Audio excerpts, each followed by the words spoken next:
Hey up, it's Steve from the Old Yorkshire Geek. I just thought I'd put that little montage together. Sort of a montage. Happy Star Wars Day. It's May the 25th, which is proper Star Wars Day, not this May the 4th be with you nonsense. This is the day that the original Star Wars was released back in 1977. When I was but a lad, I was actually 9 years old at the time, coming up to 10. Windgrace has never heard of this film. He's never heard of it because he's never seen Star Wars as Windgrace.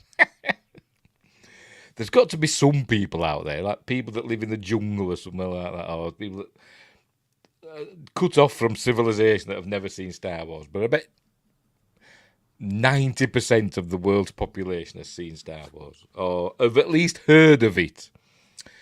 Right, so that's what we're doing tonight. Welcome to a special edition of Magnificent Mondays. Special, look, I've written it there. On a Saturday, because it's May the 25th, Star Wars Day, we're looking at Star Wars, the original theatrical version from 1977.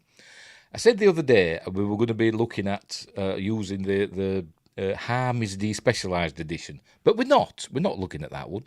We're actually looking at a proper version, because Harmy's, when he despecialised it, he kind of mished and mashed stuff. But this is actually, what we're going to be watching is the silver screen edition, which is taken from a 35mm print, and they uploaded it, they restored it and made it available in 4K. Obviously not watching it in 4K now.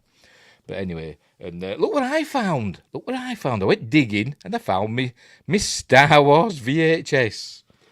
There it is. Still all rewound and everything. There. Hey, I was amazed when I first bought this. Actually, I rented it, not this particular one, but I rented it first from the video library. Like, Star Wars in a box to watch. So there we go. So I found that. I also found the Empire Strikes Back and Return of the Jedi VHSs as well. I might have Phantom Menace on VHS, but I'm not sure. Have I just got that on DVD? I'm not sure. So there we got that. And I also dug out, before we get on with the film, I just thought this would be interesting. Windgrace says, look, I had the OG tapes. My mum gave them away, along with almost all my VHSs. Mums tend to do things like that, don't they? My mum, my mum, gave away, when I left home and moved in with the missus, I'd left some of my stuff behind, and including all my comics, like my 2000 ADs and stuff like that. I think she chucked all them out, because they weren't there when I came crawling back several years later. Anyway, I also found various vinyl albums of Star Warsy goodness. I'll save the best for last, obviously. But first I found this one. There we go. Can you see it? The London Philharmonic Orchestra plays music composed... sorry, it's falling off me. Falling off my lap. I'll put them back under there. There we go. Star Wars, a stereo space odyssey, including the theme from 2001. Couldn't they fill an album? Two sides with just stuff from Star Wars. But anyway, so there we go. That's nice vinyl. You young'uns don't know what... hang on, we're on the wrong side. There we go. What a vinyl album is these days. But, oh God, I've made a mess of it. Where's it going? Stop it. Get in there. So I found that one. Then... Well, it was next to it, actually, so I can't say I found this one. This next one is the first Star Wars album. It might very well be the first album I ever bought for myself. Back in 1978, when I bought this. I couldn't afford, at the time, let's say we're only 10, I couldn't afford the proper version, the John Williams version. Windgrace prefers wax cylinders. Mary had a little lamb, its fleece was white as snow. Stuff like that. Anyway, I got this from Woolworths.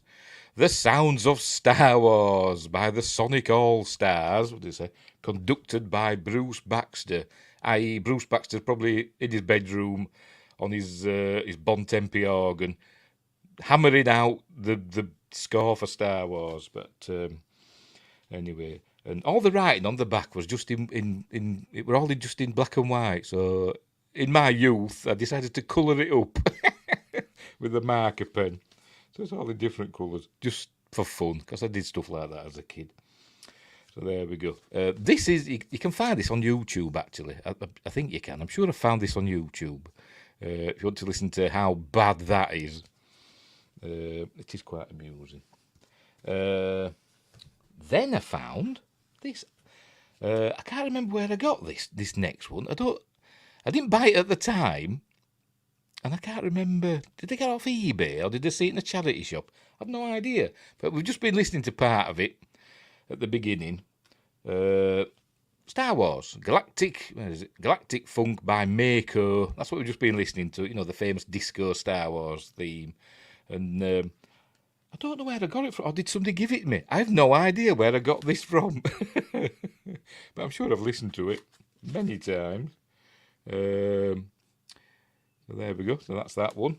And then, finally, one I got many years after. Hang on, let me take it out of it. I've even got it in a plastic sleeve. Look, I got it many years after it came out. The proper Star Wars by John Williams includes special fall colour poster, which I hope is still in here. It's in here somewhere. I'm sure it is. I know I've got it somewhere.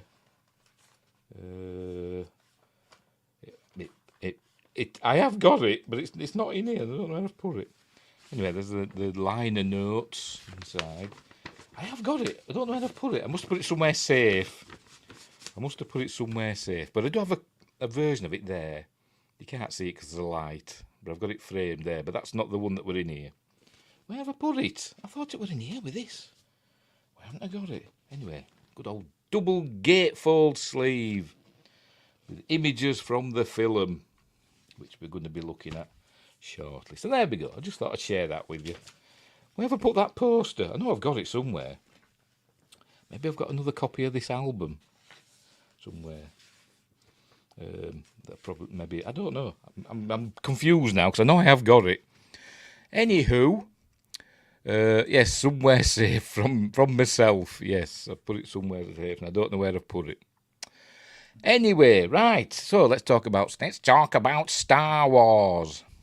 I was going to say something amusing at the beginning because I was watching Star Wars earlier, and I forgot what I was going to say. I thought, oh, that'll be funny, a funny thing to say, and I bloody forgot what I was going to say. I should have written it down, but anyway.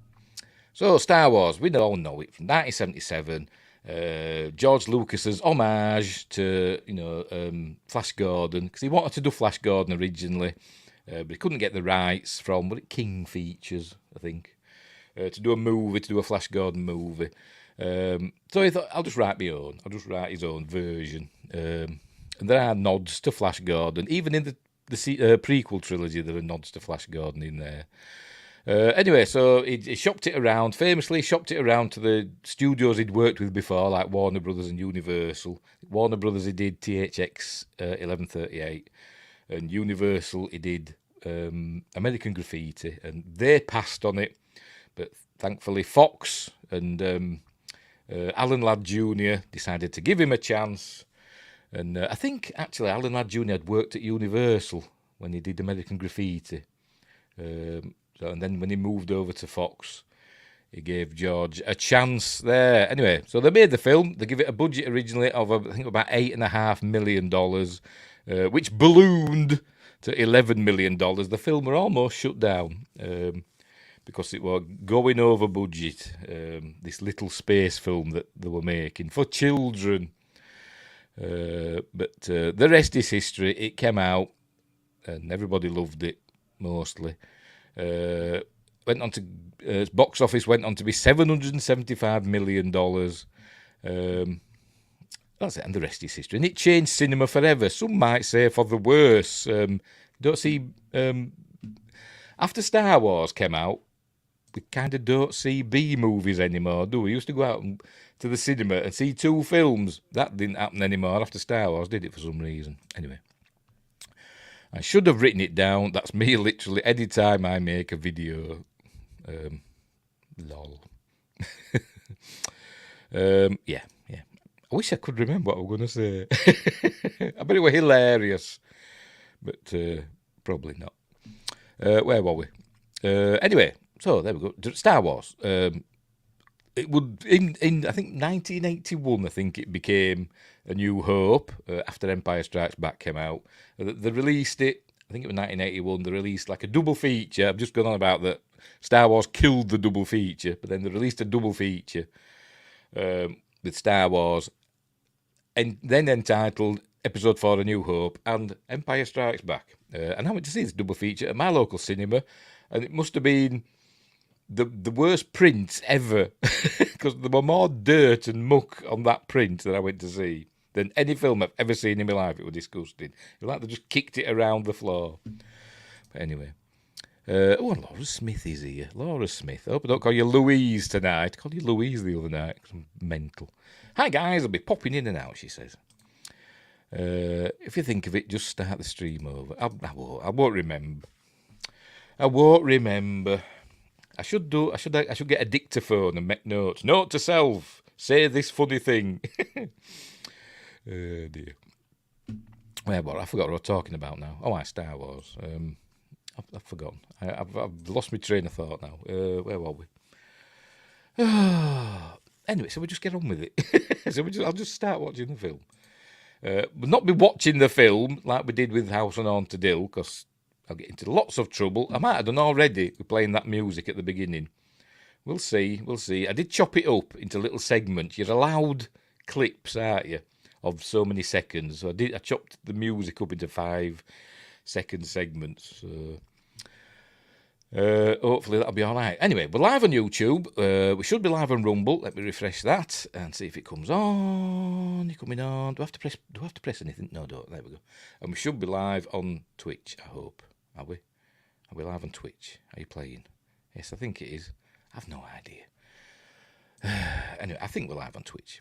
Windgrace says, if you like me, remember at 4 a.m. in 3 weeks. Yes, I will. Or I'll be sat on the toilet or something like that. And I'll go, oh, of course, that was what I was going to say. Too late. Right, so what were I saying? Oh, yes, as usual, we'll not be watching the film because, copyright and all that. So we'll be watching it in a series of stills, may play the odd snippet. I'll try and remember. Everybody knows everything about this film, don't they? So I'm sure I'll be corrected about the facts that I know. So let's get on with it. I'll make myself titchy tiny. Oh, by the way, don't forget, like and subscribe, share the videos, drop a comment, hit the notification bell. If you're subscribed already, join us in the chat, wherever it is on your screen. What else? And later on I'll be uploading it to Spotify, blah, blah, blah. Links are in the description for all that, for my Facebook, X and Instagram as well. And my books. Sod it. Plug them. They're down here somewhere. Just a minute. Oh, there's my Star Wars DVD. I've got the Blu-rays over there. But this is the limited edition. I think it says. Yes, it says there. Limited edition one that came with the original theatrical version, but in a crappy quality. Anyway. Right, books. Mercury Rapids, a light-hearted sci-fi action-adventure about UFOs, UAPs, whatever you want to call them, invasions of Earth and the moon and comets and all sorts of stuff goes on. Spoiler, the moon gets turned round at one point. It's quite a thick tome, but anyway, there's that one.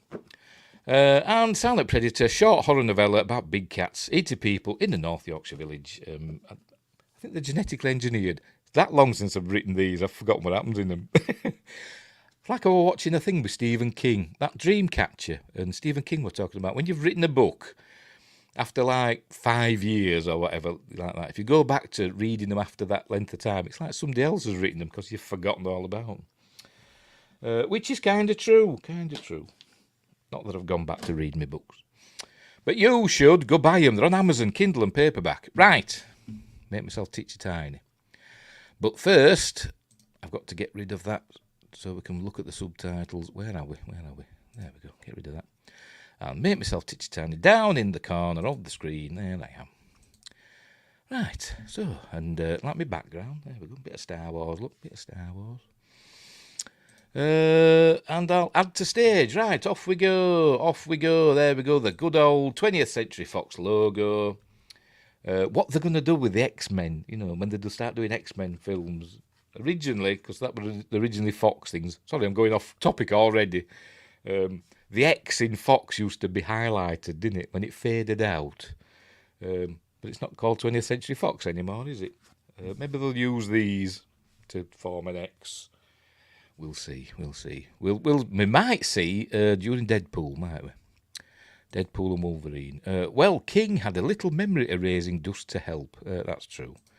And he also got himself run over, didn't he? Right, where were we? Right, off we go. 20th Century Fox. Whatever. A Lucasfilm Limited, the proper Lucasfilm Limited. Oh, hang on, it's gone off. Logo. Not all this flashy nonsense with lights on it and stuff. Just green text on a black background. That's all we need. And then we get the immortal words. Here we go. Oh, for God's sake. There we go. A long time ago in a galaxy far, far away, which is, sci-fi speak for once upon a time in a faraway land. Literally, that's what it is. Right, off we go. There we go. Star Wars. Talk about Star Wars.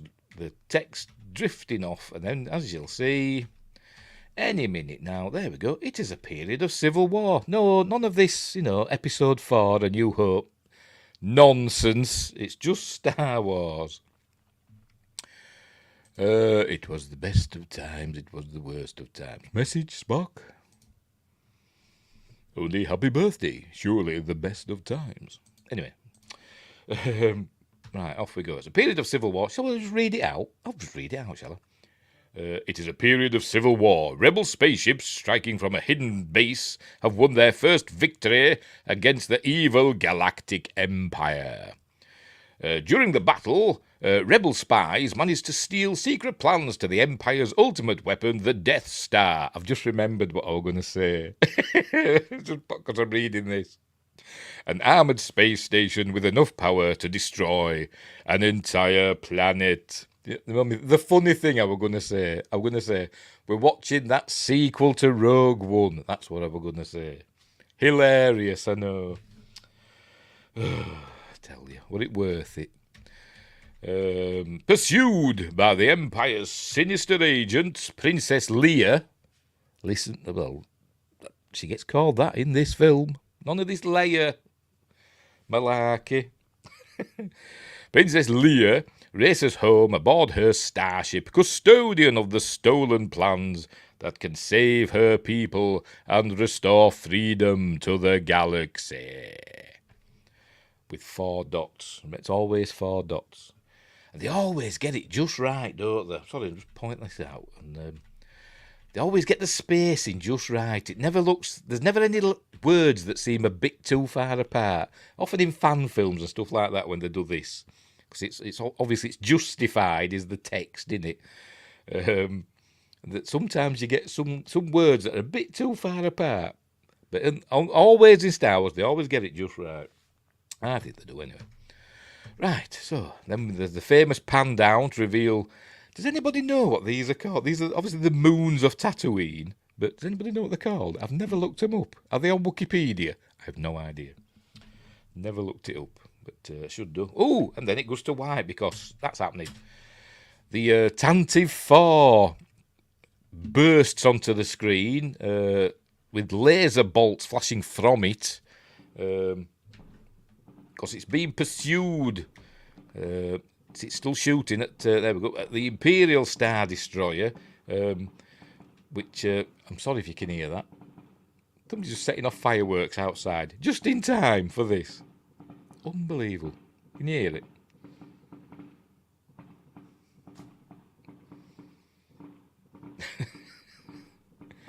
Sorry about that. I'll try and carry on. Maybe I'll drown it out in my voice. As we're watching, hang on. In Star Wars, the fictional planet Tatooine has 3 moons, Gomrassen, Gurmesa and Chanini.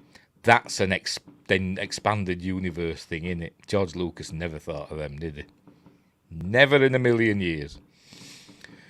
Thanks for that, Windgrace.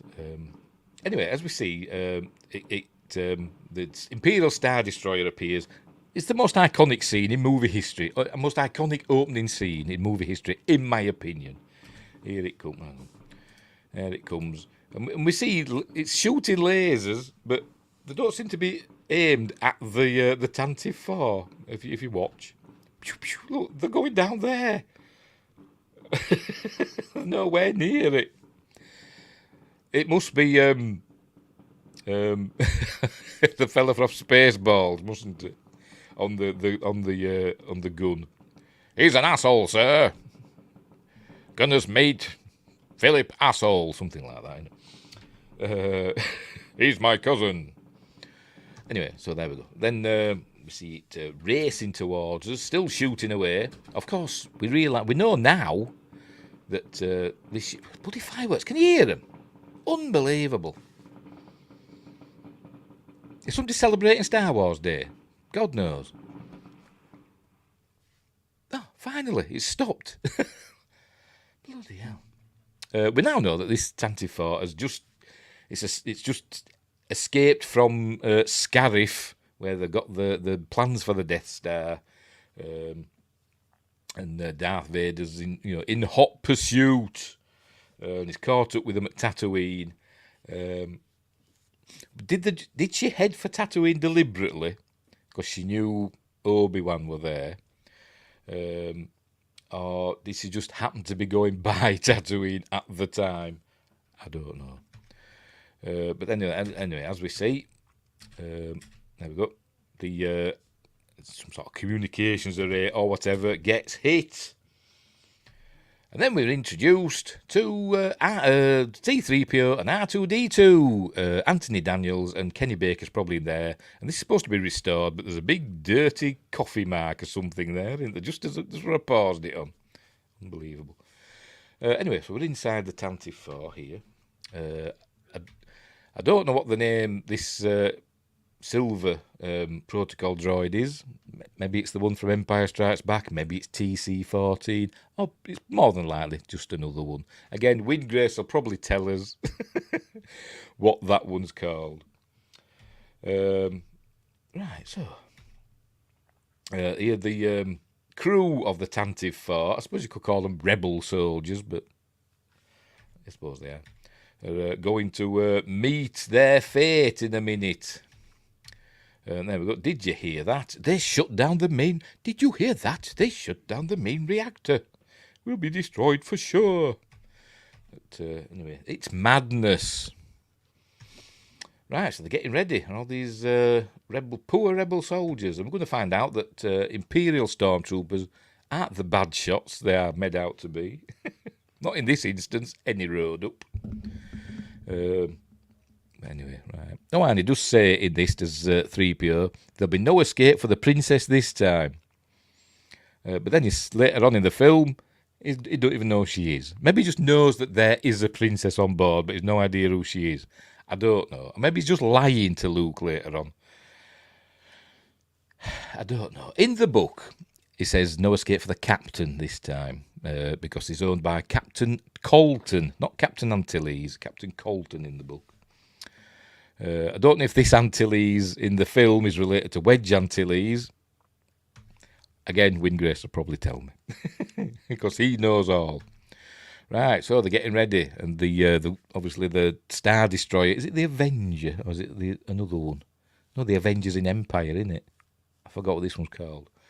It's obviously tractoring them in, as we'll see in a minute. Is it going to show us? He looks familiar, but I don't know what I've seen him in. Star Wars. It's going to show us. It's skipping over the bloody bits I want to see. Come on, there we go. That's what I'm waiting for. I always liked this as a kid. I still like it now, obviously, because they went to the trouble of having the ship. Now then, are they tractoring the ship in, or is the Star Destroyer settling over? the Tantive for, but I always like it because I like the shadow that goes up there. I like that. I just think it's a nice touch. Because obviously separate elements, aren't they? But they went to the trouble of putting a shadow over it. Right, so they're getting ready. They know that they're going to be boarded. So there we go. All the sparks are coming because troops are entering. Imperial troops have entered the ship. Imperial troops have entered the... I know that's the next film. So here they come. Pew, pew. Lots of laser bolts blasting about. Here we go. Pew pew. This is what we like to see. And there's a bit coming up that is in this, or I don't know how you say it. It's in this, but not in the Harmies one and future instalments. But there's a laser bolt, a laser blast sound, but no actual laser bolt, as we'll see in a minute. Anyway, they're getting creamed, the rebels. So off they go. Right, it's going to show it now. Right, what's the fella on the right? It's going to show us. Hang on, I'll put the volume up just while we listen to this. This fella here, you can just make him out. He like shoots his gun to the right of screen, but we don't see a blast. There we go. But in the Harmies one, and in all future versions of it, they stick some laser bolts on. But in the original version, it wasn't in there. Anyway, so here we go. So they're running for their lives, and they get caught. They've got to fire back.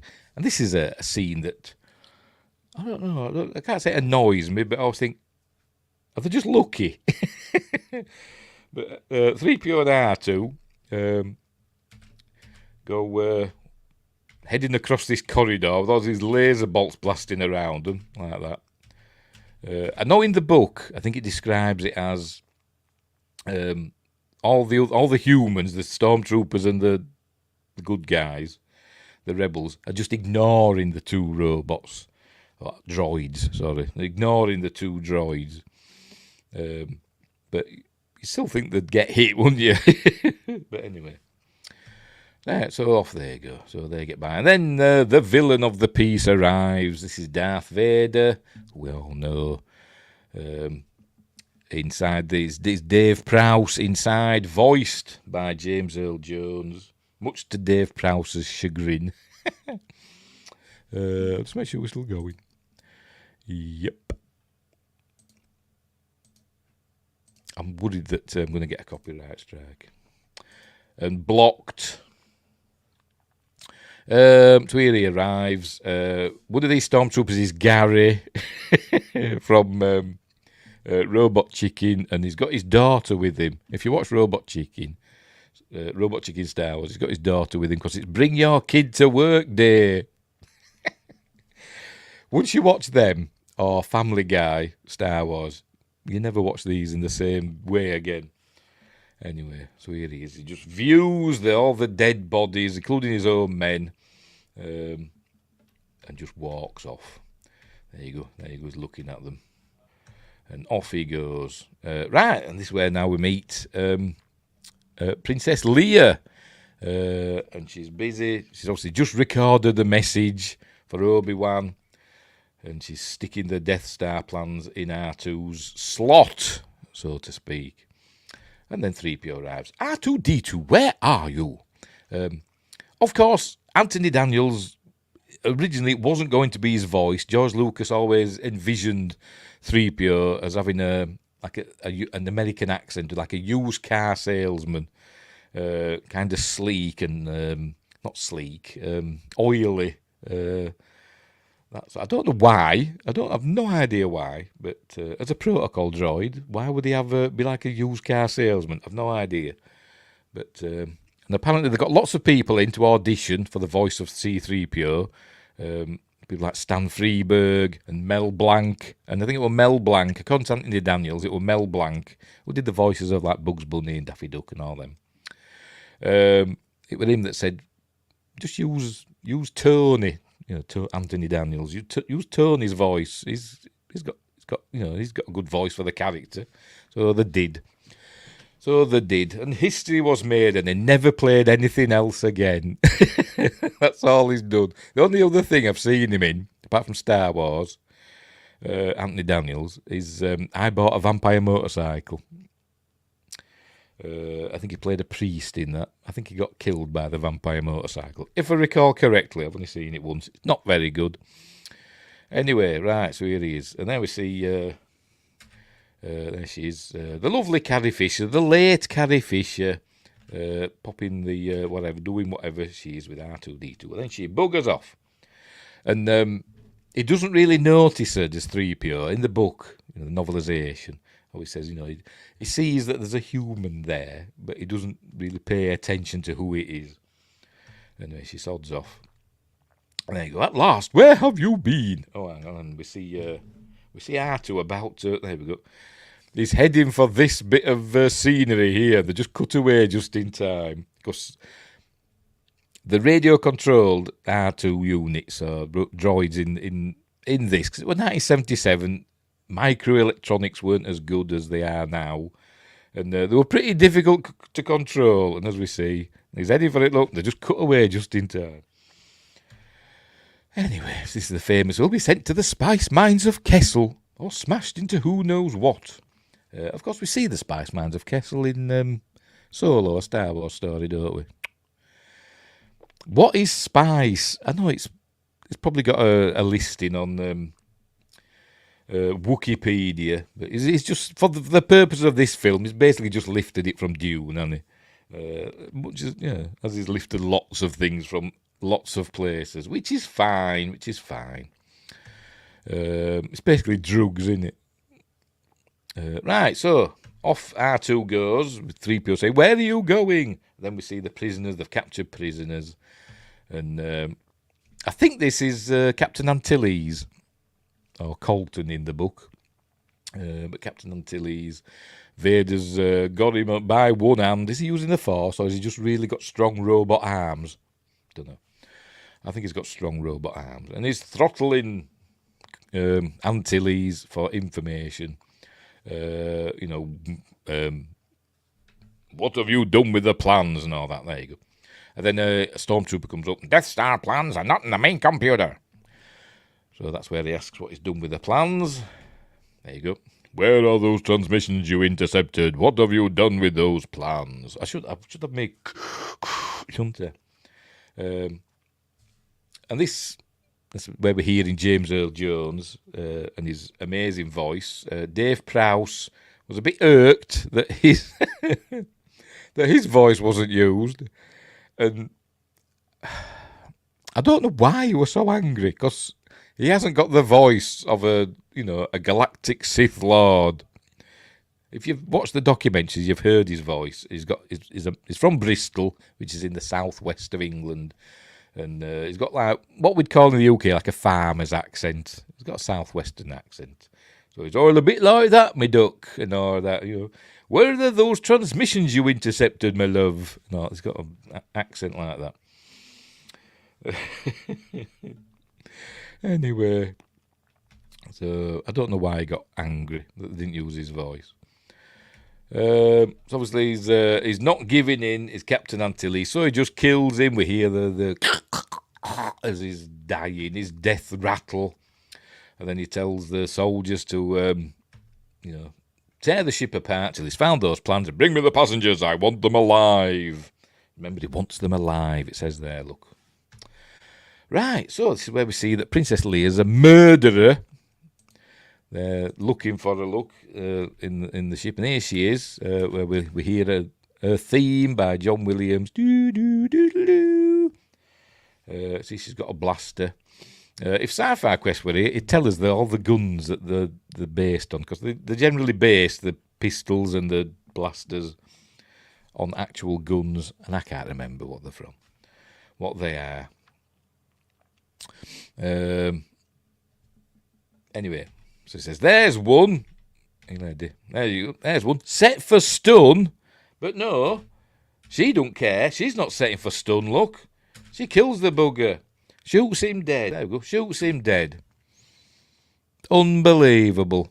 Tell it Skywalkers. And because they've been ordered to take her alive, he gets her with a stun blast. Look, and if you've watched Robot Chicken, now you're going. He said stun. He wasn't gonna hurt you. But anyway, so there we go. So they've caught Princess Leia. Meanwhile, R2's found an escape pod. Apparently, I don't think there's been lots of escape pods being jettisoned during this battle. I think it says that in the book. So they're using one to get in there. Anyway, so they have their first falling out. Don't call me a mindless philosopher, you overweight glob of grease. Now come out before somebody sees you. And then there's some sort of blast. There's like you hear the sound of a blaster bolt. And then an explosion. And so is somebody shooting at him, or is it just supposed to be something blowing up in the ship? I don't know. There it goes. So in he goes. Going to regret this. And then we see. I think this was the first visual effect done for the film, I think, by John Dykstra and his crew at ILM. Although it wasn't ILM at the time, it became ILM later, didn't it? Industrial Light and Magic. It was just the special effects crew for Star Wars at the time. And it's off it goes. There you go. Cool. And then we meet the most important man in the history of Star Wars, and it's going to show us. There he is. One of these. I don't know which one. Probably that one. He says, "There goes another one," because they've been going off all the time, apparently. And then one of them says, I can't remember which one it is. One of them says, "Hold your fire." Why? Don't know. There's no life forms. It must have short-circuited. Why don't you just take it out then? Bit of target practice. But in the book, it says, "Save your power." But you don't see that in the film. It just says, "Hold your fire. There's no life forms. It must have short-circuited." So they'll just let it go. Because they've not been told about the stolen plans, apparently. Anyway, so there we go, down there go, watching the Star Destroyer whirling away in space. And so off they go. Oh, for God's sake, there you go. Off they go, down to Tatooine. Right, so Princess Leia's been frog marched to the presence of Lord Vader. Pardon me. There you go, Darth Vader. By the way, she's with no underwear in space. She's got lots of gaffer tape, apparently. Because George Lucas is a bit of a perv, isn't he? When all's said and done. So this is their first confrontation. You know, he wants to know what happened to the Death Star. He's not saying that, but the stolen plans. And she says, "Don't know what you're talking about. I'm on a diplomatic mission to Alderaan, just going by this planet, just going by Tatooine for no reason, even though it's out of the way. Where was she? I don't know, but anyway." But he knows, doesn't he? Because he saw a ship at Scarif, although George didn't know that at the time. But never mind. So, look, she's cross. So anyway, he says, "You were part of the Rebel Alliance and a traitor. Take her away." That's what he always says. It. If you watch, I think it's Empire of Dreams, in that documentary, it shows his footage of his voice, I think. "Part of the Rebel Alliance and a traitor. Take her away." And he's angry. He was angry. Right, but then we learn that there's still an Imperial Senate, although not for long. And if the kill her, it could generate sympathy for the rebellion. This captain, commander, whatever the bloody hell he is, we never see him again. But he says,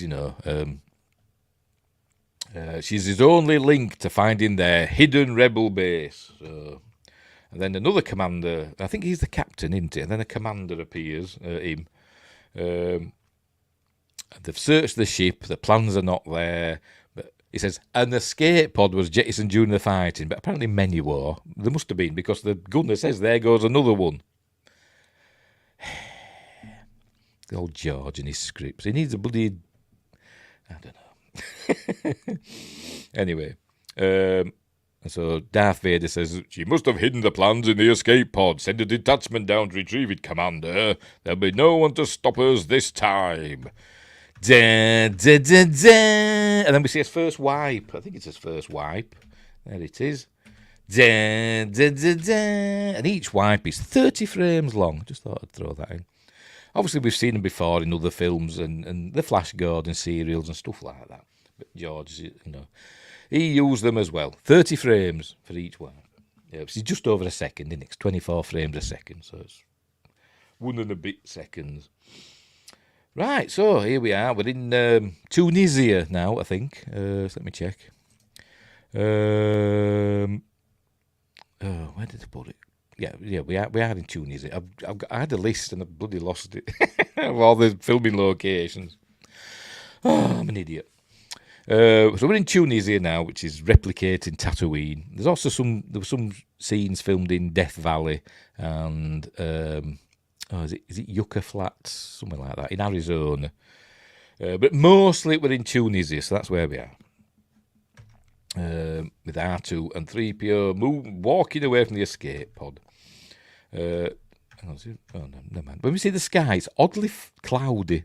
You find that in deserts. You don't think there'd be any clouds in deserts, but I went to Egypt many years ago, to pyramids and all that. It's all deserty and barren, and loads of clouds and very windy. But anyway, there you go. You can see behind him there. Look. He's moaning, obviously. How they get himself into this mess. He really doesn't know how, but. His joints are almost frozen with sand, not ice, with sand. There's seizing up because all the sand is getting in his joints. Anyway, see, it's a desolate place, but R2 says it's this way. He says, but it's this way. And 3PO says, I'm not going that way. It's much too rocky. This way is much easier. And says, what makes you think the settlement's over there? And R2 gives some long-winded explanation that we don't understand. So he says, don't get technical. So he says, well, go that way. You'll be malfunctioning within a day. You're near side to scrap part. So there we go. Because he's cross. Because I don't know why. He just is. So they're going to go the separate ways. So R2's going to go one way. And 3PO's going another way, and it doesn't really matter which way they go because they both get caught by the same people. So off he goes, but before he gets too far, R2 tries to call him back, and I can almost hear it. R2's voice, by the way, is whistles and beeps. Our whistles and beeps, but they're also the human voice as well that's been modulated. Usually Ben Burt. When he calls 3PO here, I imagine he's actually going 3PO because you hear him go, and I imagine him going 3PO, calling him back, but he's not going. No more adventures. There we go. I'm not going that way, so off they go. Then we get another wipe, a wipe up this time. Off it goes. There we go. And 3PO's trudging through the sand. But his joints are getting frozen now. Clouds, bloody clouds casting shadows. Anyway. And he walks past a great dragon skeleton. There it is. Skellington. But he's grumbling about bloody R2. But he thinks he's saved. He sees something on the horizon. A transport. I'm saved. So he starts waving, over here, help, please help. So he thinks he's saved. Right, there you go. They've got another wipe to again in Tunisia. I forgot the name of the place where this was filmed. It's called Star Wars Canyon. That's what it ended up being known as. Where are we? Sidi Bou Hel and where else? What we've just seen is called La Grande Dune, used for the Dune Sea. But now we're in an area called Sidi Bou Hel. Why did I was reading about it earlier on, and for some reason I closed the tab because I'm an idiot. Never mind. But there were several scenes filmed in this canyon. It's also the same canyon, not this part, but a different part that we'll see later. We're also used in Raiders of the Lost Ark. Anyway, R2 is winding his way through this canyon. Here he is. Always on the smooth bits, if you see. Always on the smooth bits. And then he's being watched. There we go. By Jawas. Now, I've got something to say about the Jawa eyes. When we see them in Star Wars, like now, they've got little, essentially pinpoint lights in their eyes.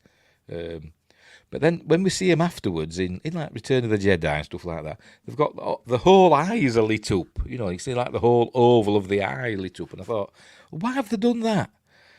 Because I always imagined, I never imagined having them. I thought it's not their eyes that are lighting up. It's just that their eyes are sensitive and they're just catching the light that's available. You know, like a cat's eyes or a dog's eyes will reflect light. And you'll see little glints. And I always imagine it's supposed to be like that, not actually producing light. But then later on, they made them like have glowing eyes, like bloody Goa'uld in Stargate. But anyway, back to the film. R2's being watched by the Jawas. And there he goes, sees some rubble fall. So he's getting nervous. And I'm going, piskaba, piskaba. And so it's going down here now. We don't see the ground. It must be smooth again. But anyway, Jawa jumps out and goes whatever and whatever and shoots him with some sort of ray gun. That immobilizes R2. And he collapses like that. And then we hear the immortal line, Utini! I always thought it was UTD when I was a kid, but apparently it's Utini. And all the Jawas come out to play. They all come running along.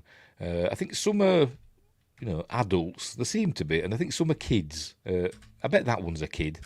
It's running along like a kid, isn't it? But anyway, I don't know. I could be wrong. So anyway, they gather up R2 and take him, whatever, to their sandcrawler. There it is, which is cool. A great shot. It's obviously a forced perspective, I imagine. It's obviously much closer than them. And I think, no, in a bit, one of the shots of the sandcrawler, it might be this shot, I don't know, were filmed in America, in Death Valley, I think. I'm not sure which one. It might be this one. This will be in a studio. I will see how big the sandcrawler is. Apparently, there's supposed to be it's old mining equipment in it that were left. Tatooine were mined for whatever. I've no idea what it mined for. That's what a lot of the settlements on Tatooine were old mining settlements, and the people, the miners left, but left all their equipment behind, and the sandcrawlers old, mining whatevers. I don't know. That's what I've read somewhere. Right, so they get him and vacuum him up into the into the sandcrawler. There he goes. And they put a restraining bolt on him first. There we go. I think what they're doing there, it's a restraining bolt. So he doesn't run away, essentially. Or if he does run away, they'll just press a button on the thing and he'll just stop. Right, so there you go. Up he goes. Right, so off they go. Right, so he's arrived in the sandcrawler. He gets deposited. And we see some other droids. Here's a power droid or a gonk droid, whatever you want to call it. There's R5D4, which Luke calls an R2 unit, because he's an idiot, isn't he? That's R5D4. A hero of the rebellion, apparently. Can't remember what that one's called. Windgrace. But he's speaking in some alien language. And then, obviously R5 watching, turning his head slightly. Here's another droid. Don't ask me what they're called. Apparently there were 30-something different droids in this film, in Star Wars, that they created. And there we see him wandering about. And then we get a bit of stop motion in a bit. Not this bit, I don't think. Or it could be. This could be a bit of stop motion. I'm not sure. But we do see some stop motion in a minute. as R2's working his way through, and then he finds 3PO. There's 3PO. This is stop motion. So 3PO's happy to see R2 again. He's like, "No, R2, thank goodness." And it is you. And this is actually stop motion. This is puppets. So I don't know why. Maybe I don't know. It just is. Maybe they couldn't build a set, for Anthony Daniels to get in. So maybe they just thought it would be easier just to use puppets and do some stop motion animation, which I think is really good. Really good animation. I think quite smooth, even though they are giving it all that, but it's supposed to be because of the motion. Anyway, off it goes. There we go. I think that was filmed in Death Valley. I don't actually know how big that model is. Somebody will know out there. Looks quite big, doesn't it? Looks quite big. Right, then we cut to The Lord of the Rings. Never mind. Here's a stormtrooper on the dewback, and I've got a photo of me when I was in Egypt, me on a camel, and I always call it my dewback photo because it kind of looks like, that promotional image that were doing the rounds at the time of the stormtrooper on the dewback, a close-up of it that we'd never see in the film, but it kind of reminds me of that. But anyway, remember this scene was redone in the special editions where we saw more. They had some CG dewbacks, didn't they? But not in this one. We just one in the distance. I think its head moves slightly, maybe. We hear it in the distance roaring. Someone was in the pod. The tracks go off in this direction. And then, there you go. He's found the Ring of Power. Look, sir, droids. It's just a washer. It could be of anything. Anyway, so he obviously knows it's off a droid. Or it's the Ring of Power. Perceived. There's another wipe. And the sandcrawler making its way over the dunes. But they're coming to a halt because they've arrived at the Lars homestead. Obviously, 3PO thinks they're going to get melted down because, there you go. Because he's a worrywart, isn't he? Right, so off they go, out they go. They're getting them lined up, ready for Uncle Owen and Luke to inspect their wares. I wonder how often the Jawas call by. I don't know. Is it a regular thing, like once a month or every 6 months? I don't know. It doesn't tell us. So they're getting the droids ready. I've no idea. What would this droid be for? I've no idea. Or is it just like a big Roomba? I don't know. And that one there as well. That one there, behind that very tall Jawa there. Nearly as tall as 3PO. Look, that one is as well. See, all Jawas are little teeny tiny creatures, aren't they? Some of them are quite tall. So I don't know what that one does either. So we're going to meet the hero of the piece, Luke Skywalker. Because he's going, Luke! In a minute. But it's Uncle Owen first. Uncle Owen and Luke. Says, right, show us what you've got. But then Aunt Beru calls him Luke, and then we hear Luke's theme. So he goes over, and there you go. She's reminding him, if he gets a translator, to be sure it speaks Bocce, which I think is supposed to be the language of the Jawas, I think. So he says, looks like we haven't got much of a choice, but I'll remind him. And then them Jawas, for some reason, run away, all giddy. Don't know why, they just do. Right, so it's going down the line is Uncle Owen. He says, I'll take that one, the red one. I said, no, not that blue one. I don't know why he wants the red one over the blue one. I don't know. What's the difference? Maybe the red ones have more features. I don't know. But then he goes up to 3PO and he says, you! I suppose you're programmed for etiquette and protocol. And he says, that is my primary function, sir.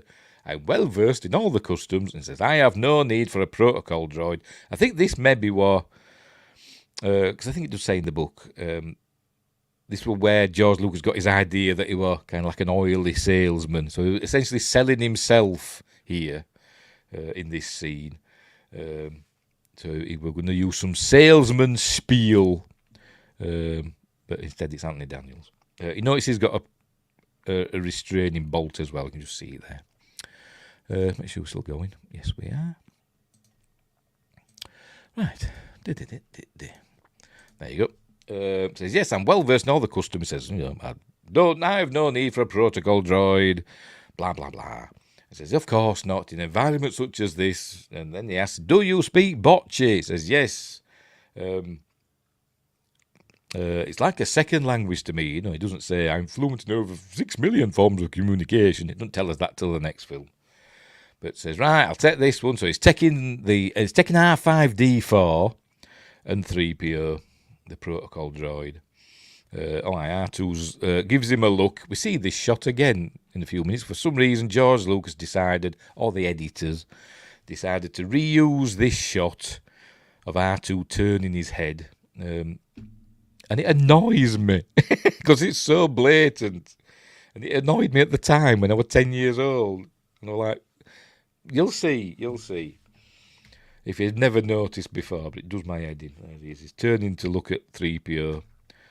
And says, right, we'll take him. So it says, Luke, take these two to the garage and have them cleaned up for dinner. Says, but I was going to Toshi Station to pick up some power converters. You can waste time with your friends when your chores are done. Of course, if you watch Robot Chicken, you know what happens at Toshi Station with the power converters. Look it up. So it says, all right, come on. So 3PO just walks off, and R5 heads after him. And R2 wants to go as well. He starts freaking out. Little Kenny Baker's inside, giving it all that. You can actually see where his legs are there. Poor Kenny Baker's in there. They often left him in there. The call for lunch and leave him in the bloody R2 thing. I'm not sure that they still do have people in the R2 units, don't they? Sometimes, but I think it's Jimmy V now, isn't it? Kenny Baker's passed away, hasn't he? Quite a few years ago. I think now the main R2 person in the Star Wars films is Jimmy V. I don't know why they still need somebody in there though, or maybe if they just want it to hop about like R2's doing there, like that. Maybe that's tricky to do for a remote control thing. I don't know. But anyway, they use the restraining bolt to shut him up. Like that. There you go. And he stops. So, and 3PO just turns. He's thinking, done with him now. I've got a new master. But we learn that this R5... he calls it an R2 unit. This astromech... has a bad motivator. There we go. Oh. It just blows. Of course, we now know that it malfunctioned. It caused its own malfunction because it's a hero of the rebellion. Because R2 had to stay with 3PO and get to Luke and to get to Obi-Wan. And R5 knew all this beforehand. Bloody fan cannon. Head cannon, unbelievable. So it says this R2 unit, except it's not an R2 unit, it's an astromech droid, isn't it? Although I think in the comics, in the Marvel comics, they called them asteroid droids. I'm sure they did. Anyway, never mind. It's a bad motivator. It says, what, you're trying to push on us? And the fella, what is this? What is that? Is that a gun? Don't know. And the cat's here, bang on time. What you doing? You get in, yeah. There you go. What are you trying to push on us? So 3PO steps in and says, if I may, sir, that R2 unit is in prime condition, a real bargain. So, and this, there we go. This is the bit that the reused bit of footage. And it shows it. There we go. It's not quite the same. It's from the same scene as earlier on, but we see there's more R2 units. More R2 units, more Jawas buzzing around R5. But they haven't. I was thinking, have they taken him back? But no, of course we see him now. R2 turns his head there. He says, right, we'll take that blue one. And then we see there, R5's still there, look. You've let me down, George, and Marcia, and the others. I forgot the bloody names. That Chew fella, and the other one. That won an Oscar. By the way, Star Wars was nominated for 10 Academy Awards and won 7. Should have won for Best Picture, in my opinion, but, Annie Hall. So there we go. So he's saying he was really in first class condition. I've worked with him before. So off they go. So now he's saying, there, see what I do for you. I don't know. Then there's a passage of time. And 3PO's had an oil bath. They don't stay in for long. They're just lowering him in. He's in for like, I think in the book, sorry I keep mentioning the book, I think he should be in for at least a day or something like that, but we'll have to make do with a few minutes. Luke's playing with his Skyhopper model. He has got an actual Skyhopper somewhere. I think that might be it. Yeah, that's it there in the background. In the back of the garage that he used to fly down Beggar's Canyon and Bullseye Womp Rats. So it's his T-16 Skyhopper, isn't it? I think, yes. Because he used to go around, just murdering innocent animals. That's all he did. Poor animals. But anyway, so Luke's moaning because he's the crybaby. They say, Biggs is right. That's where we learned that Biggs Darklighter was his best friend. But he's buggered off. There was a scene earlier on at the beginning of the film while the battle's still going on in space, in orbit, where Luke sees it through his macro binoculars. And he goes to Anchorhead, where Biggs is. Although he doesn't know Biggs is there at the time. He thinks Biggs is off at the, doing his academy thing or whatever. But that's where we see Fixer and Cammy and another one whose name I can't remember. Who are not really friends of Luke. I think they just tolerate him. I think they think he's a bit of a nerd. But Biggs is his friend. But Biggs is there, and he tells him, he shows what's happening. He says, well, it's not a battle now. So that's where we learn about Biggs. So Biggs is going off. He's gone off to join the Imperial Academy, but he's not going to. He's going to jump ship and join the rebellion. That's what Biggs is doing. He is a nerd. Yes, they call him Wormy in the book. There's I forgot her name now. Koo Stark. Koo Stark played Cammy, who were more famous in the UK for having a relationship with Prince Andrew back in the day. I think it was Prince Andrew. Yeah, it was. Which made the headlines because Koo Stark had famously bared all in a film. Anyway.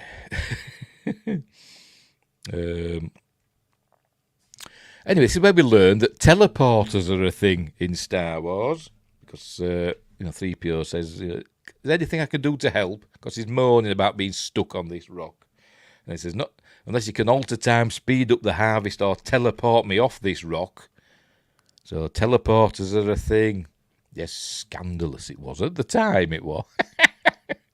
Back in the day. Oh dear. Let me have a drink.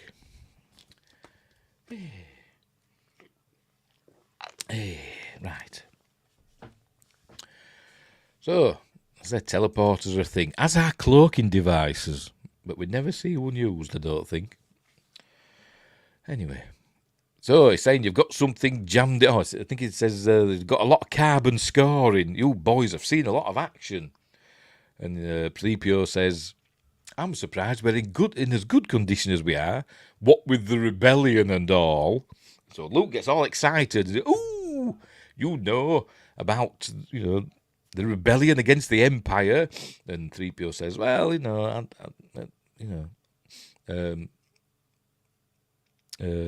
says, yeah, whatever. Says, have you been in many battles? He says, several, I think. And then he says, actually, I'm not very good at telling stories, except to Ewoks. He tells good stories to Ewoks, doesn't he?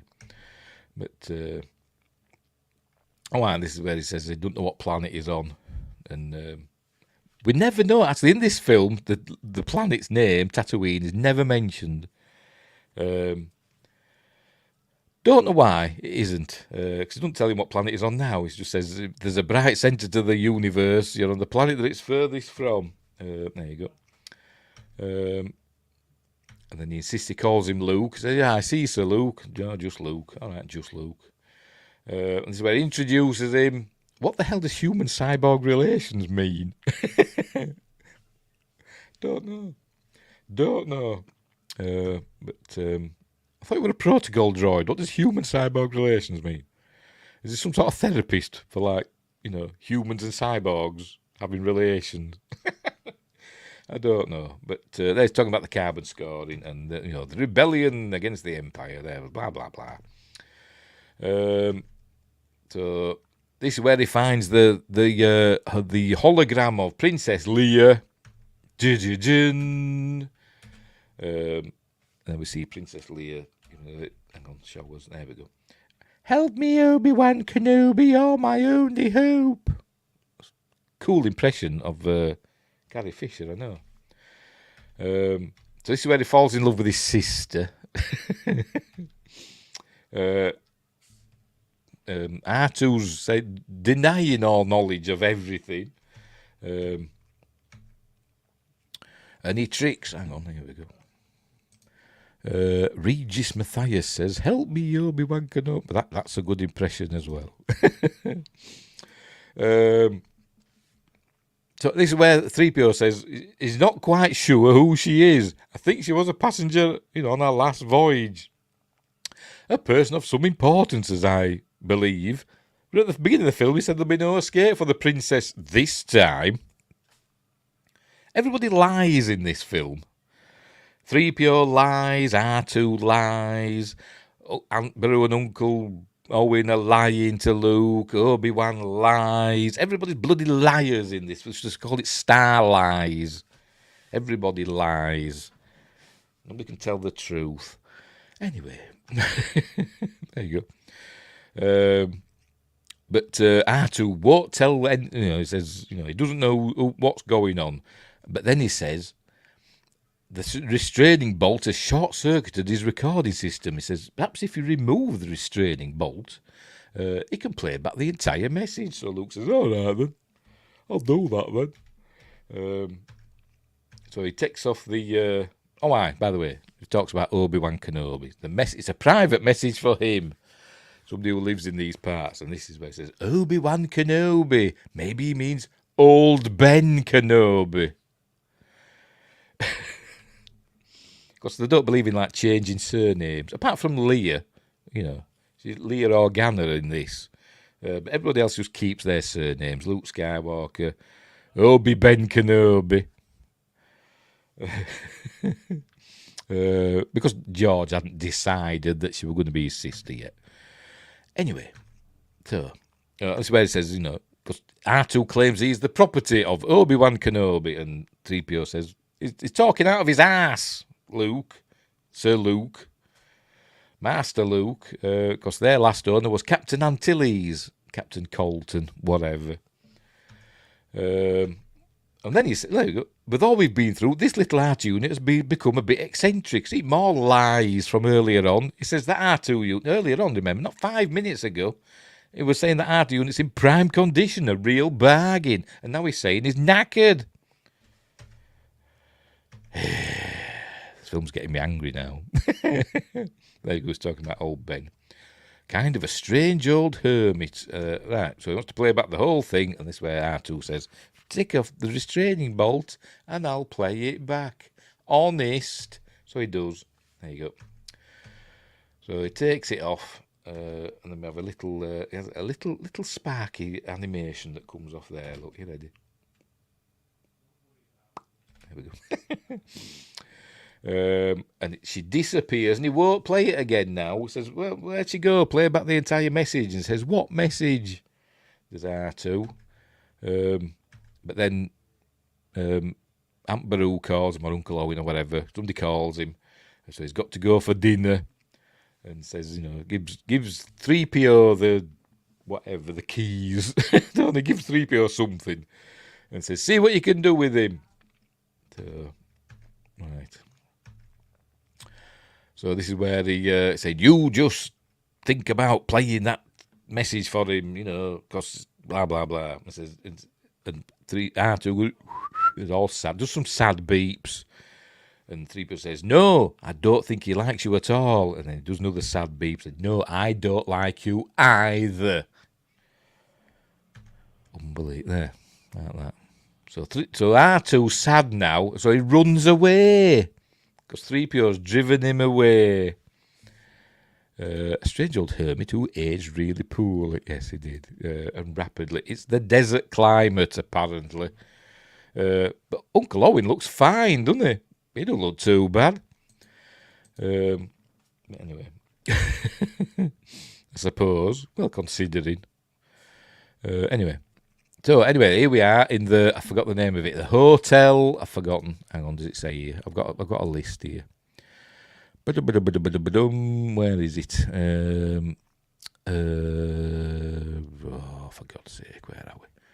Hotel is a Sidi Driss Hotel in Matmata, Tunisia.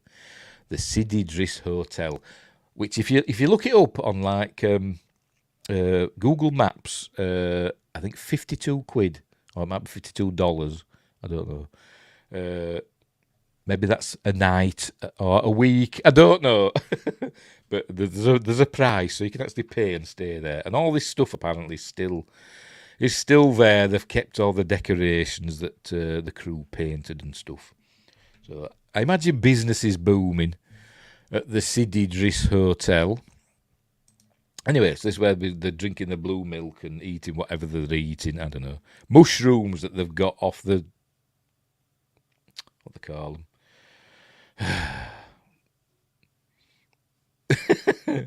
Moisture evaporators, that's it. Vaporators. Right, so he says the droids might be stolen. He says he belongs to someone called Obi-Wan Kenobi, and then there's a glance between Uncle Owen and Aunt Beru, because they obviously know who it is. I'm sure in the book, I could be wrong, because I haven't read it for a long time, but I'm sure Owen was supposed to be Obi-Wan's brother. I'm sure he was, but not in this. But the old man's that wizard's just a crazy old man, and those droids. There you go. Those droids belong to us now, fair and square, because they've got receipts and everything. Probably, I don't know. And there you go. That'll be the end of it. R2 belongs to us now, as well as 3PO. And this is where it says, it gives a little glance. He died about the same time as your father. Why did you just have to throw that in? Says, he knew my father. No, he just died about the same time. Lots of people die at the same time. Somebody on the other side of the world could die at the same time, but it doesn't mean they know him. But anyway, whatever. Told you to forget it. There he is, drinking his blue milk. He gets a taste for green milk in his old age, doesn't he? Anyway, right, so I was going to take the droids up and use the droids for the work or whatever. And that's where Luke decides he wants to join the academy. He wants to go off and do his thing because he's Luke Skywalker, not Luke Farmer.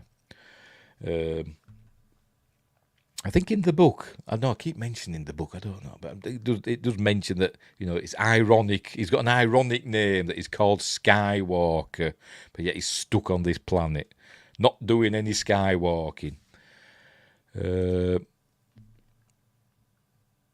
Oh dear. Oh dear. You're going to have to start all over again. Or you're just going to...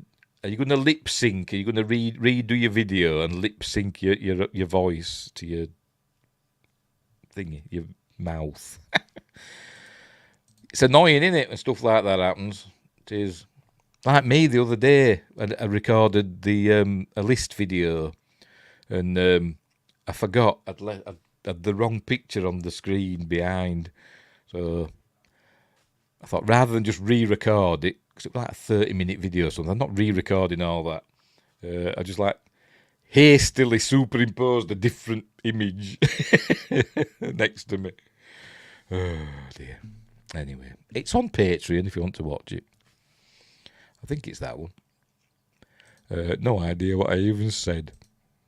I'm like that. Anyway, right, so he wants to join the academy this year, the next semester before the harvest. But he says, yeah, you've got droids and stuff to help now and all that, we were supposed to agree, I could go off and, live. I'm 20 years old, for God's sake, although sometimes he's 19, I don't know. Originally, he was supposed to be 20. Anyway. But he says, I need you here, Luke. You could go next year, honest. So he says, shite here then. That's what Luke says. It's last year when Biggs and Tank left. So is this a Matrix crossover? Because Tank were in Matrix, wasn't he? So he's got to go and finish cleaning those droids. So he goes off in a huff. And old Aunt Beru sticking up for Luke. He can't stay here forever. Most of his friends have gone. And says, I'll make it up to him next year. Says, he's too much of his father in him. And Owen says, that's what I'm afraid of. Dun, dun, dun. Although we didn't know he was going to be his father at this point. Darth Vader. We didn't know he was Vader's son at this point, did we? Nice flowers there, look. Nice Tatooine flowers. I wonder if they're imported from another planet. Don't know. Right. There you go. Too much of his father in him, that's what I'm afraid of. And then we have the binary sunset, because it's bright daylight there, but once he climbs up, it's twilight. Never mind. So out it comes here, we see the binary sunset. This again is in Tunisia. So he goes to he goes kicking stones because he's fed up, and we're hearing John Williams' score swelling. So we have a listen. We'll have a listen for 2 seconds. In a minute. There we go. There we go.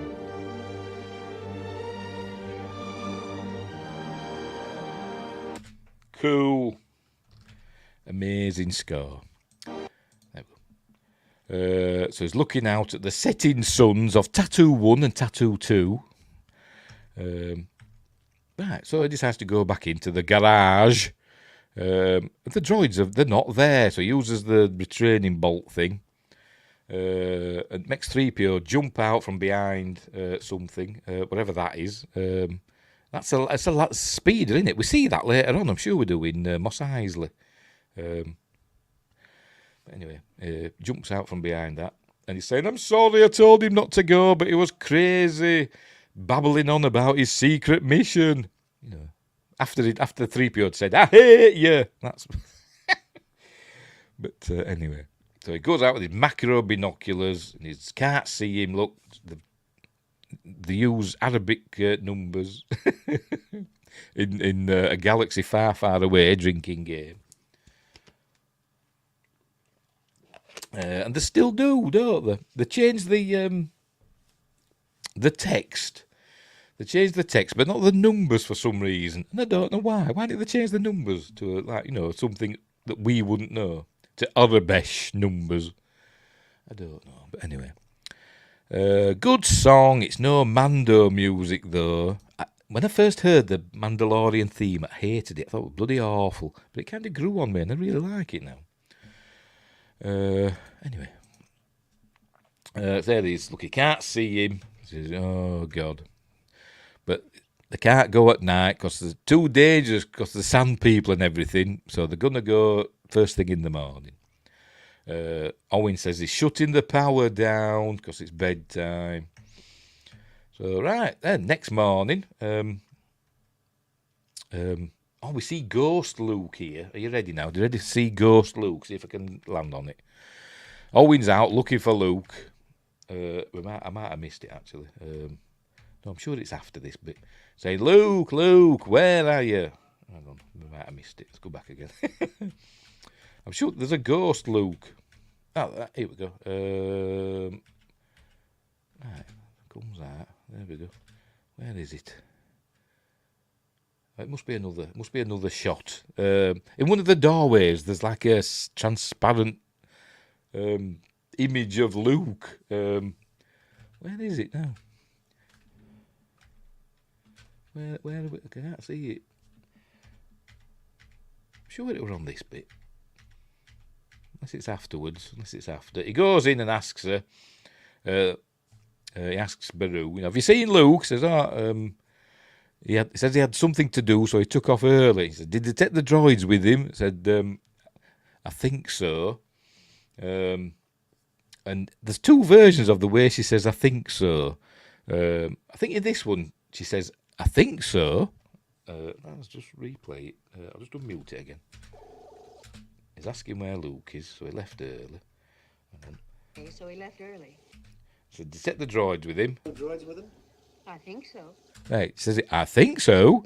But I remember when I saw it on TV, when it aired on TV, she says she has a different cadence or whatever, the way she says it, a different inflection. She says, I think so. It's a different way she says it for the TV version. So they must use a different take for that for some reason. But anyway, that's by the by.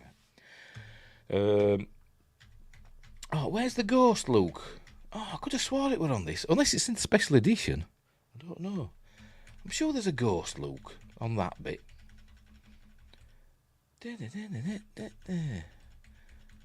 Let me go back, right. Where is it? Can't see it there. Sure it's supposed to be over here somewhere. But I can't see it there. I'm sure it were on that. Maybe it's just the special edition then. I'm going to have to check now. The Ghost Luke. I'm going to look it up. Just bear with me. I don't know why I find it so important, but Star Wars Ghost Luke. Images. No, not that Ghost Luke. I'm going to have to put Star Wars 1977 Ghost Luke. Stupid. Is it on the showers? Hey, is that it? No, that's not it, is it? Is that it? Oh, is it? No, it can't be, can it? Filming locations. No, it's not that, is it? Come on, it's not a Mandela effect. I didn't dream it or anything, did I? I'm sure I've seen it. Oh dear. Why can't I find it? It's called The Ghost Luke at the Lars homestead. Why isn't it showing it? Why can I not find it? Is that it? Come on, click on that. Open image in new tab. Just bear with me. No, it's not there either. Maybe. It is a real thing. I'm not lying. Oh, whatever. You have to look it up yourself. There is a scene. Anyway. Right. Back to the film. Right, so here we go. They're out. He's on in his speeder. I can't remember the model of speeder. I don't know. I can't remember. If Sci-Fi Quest were here, he'd probably tell us. Like he'd tell us all about the guns and stuff. But he's not here. Doing something else. This is, famously, obviously it's on wheels, is the speeder, and they put mirrors. They put mirrors around the wheels to reflect the sand. But I think also it's got an animated shadow. But it's still kind of cool. Later on, for other shots, they just essentially just put Vaseline on the lens where where the wheels a bit just blur them out. But right in this, it's mirrors around the wheels. So they picked Arthur up, so they're accelerating after. But then we see, look, Tusken Raiders, aka Sand People. They just call them Sand People in this. They don't call them Tusken Raiders. In fact, do they ever call them Tusken Raiders in any of the films? Because I remember in Revenge of the Sith, Palpatine talks about the Sand People. I'm sure he does anyway, not the Tusken Raiders. Anyway, I don't know, I can't Anyway, so they're watching, they see him. There's Luke's speeder. Look, wee, going down there. But before he has a chance to shoot him with his rifle, and we know the good shots because they can hit pod racers, can't they? In Beggar's Canyon. Anyway, so here we are. This were filmed in Death Valley. They jump onto their banthas, which are elephants. I presume from some circus or zoo, probably a circus. Which are elephants covered in yak hair and with a fake head stuck on. I bet they're really hot in there, those poor elephants, but hopefully they weren't under there for very long. I hope. So anyway, here they go. That's it. It's really effective. Looks better than a CG bantha. We see CG banthas in the special edition, don't we? Not this, but we see them in Return of the Jedi, don't we? But that's it. Really effective. Really effective. Anyway, so they finally catch up with R2. He says, where do you think you're going? And he's still going on about Obi-Wan Kenobi. And 3PO's cross with him. So no more of this Obi-Wan Kenobi gibberish. Master Luke is your rightful owner now because, finders keepers, I suppose, is the moral of the story. So they're going to head back. Says, right, we're going to head back. But then R2 picks up life forms approaching from the southeast or whatever. So it's some people or worse. So they've got to go and get a better view. So he's using his macro binoculars again. And he sees two banthas down there. But he says, I can't see any sand people. There's one of them. Look, says, I see one of them now. But then... where's the other one? There it is. It's Peter Diamond in his sand person outfit. Knocks 3PO off, or 3PO falls off. Good. And then we have him fighting Luke. He says it wasn't very nice for him because Peter Diamond, he says, he's very fair-skinned. He's an English actor and stuntman. He was the stunt coordinator, the lone stunt coordinator while they were in Tunisia. And he says it wasn't very nice for him because he's very fair-skinned and he burns easily. But, he put up with it. Anyway, he did this, fighting him with the gaffy stick. And famously, it's the... but when he did it, he just went like that. I think it might have just gone like that. And then I think there was the flash of the end of the reel or whenever they stopped filming or whatever. But they wanted it to go on a bit longer. They wanted him to go... So what they did in editing, they just rocked it backwards and forwards over those few frames to make him go... do it a couple of times. So there we go. Thank you, editors. And then we cut to... we're in the same area I forgot what they called it. I said earlier on, it's roughly the same. It's the same like gorge, where the Jawas got R2 and that, but they've just moved to a different place. And here we go. We see R2's hidden himself away in this little cave as the Sand People are ransacking the land speeder. They bring Luke back. They start ripping bits off the land speeder. And I've tried to find out what all this lot is here. Can you see it? There's is it graffiti or petroglyphs? Are these ancient writings on this wall here? I don't know. Nobody seems to know anything about it. And I've tried looking it up. I've tried looking up Star Wars, the name of the gorge, petroglyphs or graffiti or whatever. Nobody knows anything about it. So if you know something about what all this lot is here on the wall behind them, let me know. Are the ancient petroglyphs, from a long-lost civilization, or is it just graffiti? I have no idea. Right, so they're ransacking the land speed. R2's watching. There's no stones in front of him, George. He's just there. They're essentially ignoring him. I don't think they know he's there. Because what would they do with a droid? They're more interested in the land speeder, I think. Hang on. But then, for God's sake.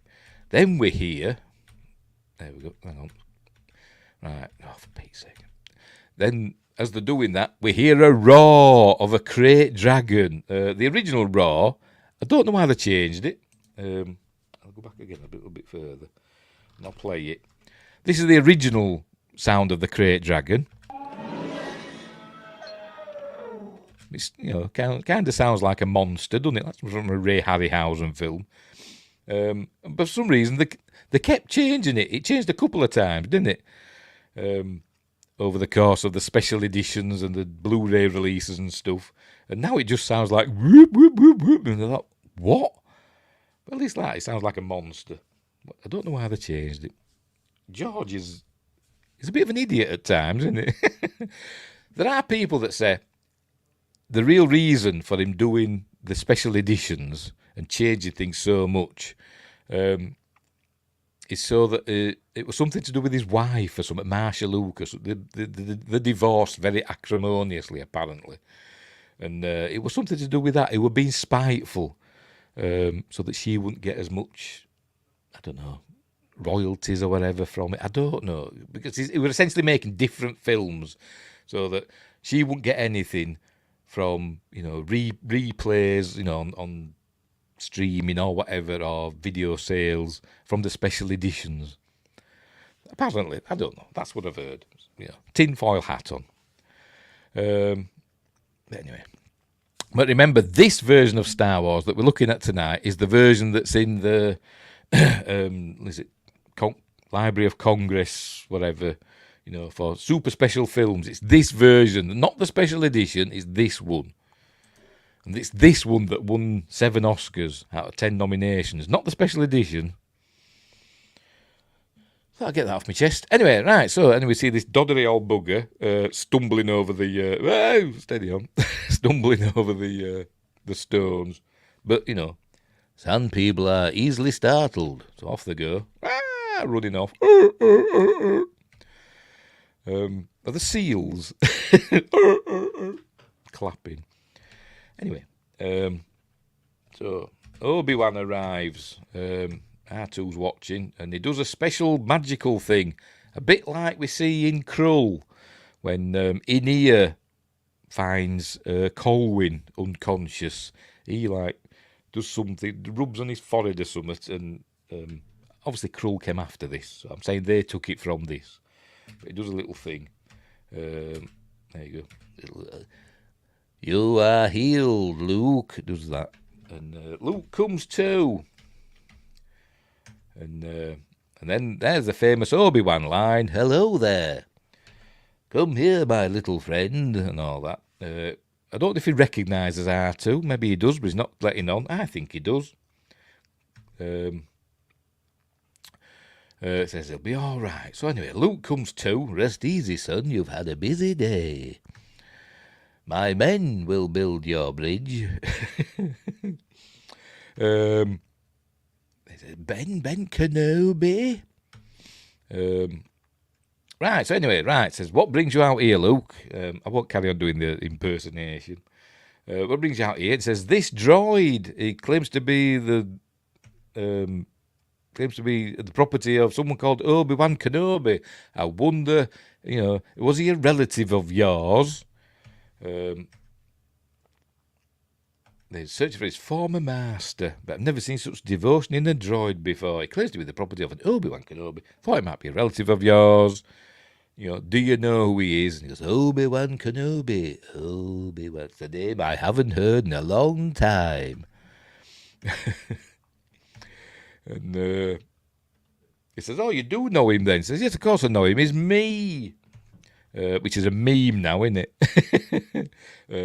People in their 50s who still play video games. "Of course I know him. He's me." Not dead, not yet. Yeah, he's me. But yeah, the first lie says, "I haven't gone by the name of Obi-Wan since before you were born." So he's lying about that because we've seen the Obi-Wan Kenobi TV series, haven't we?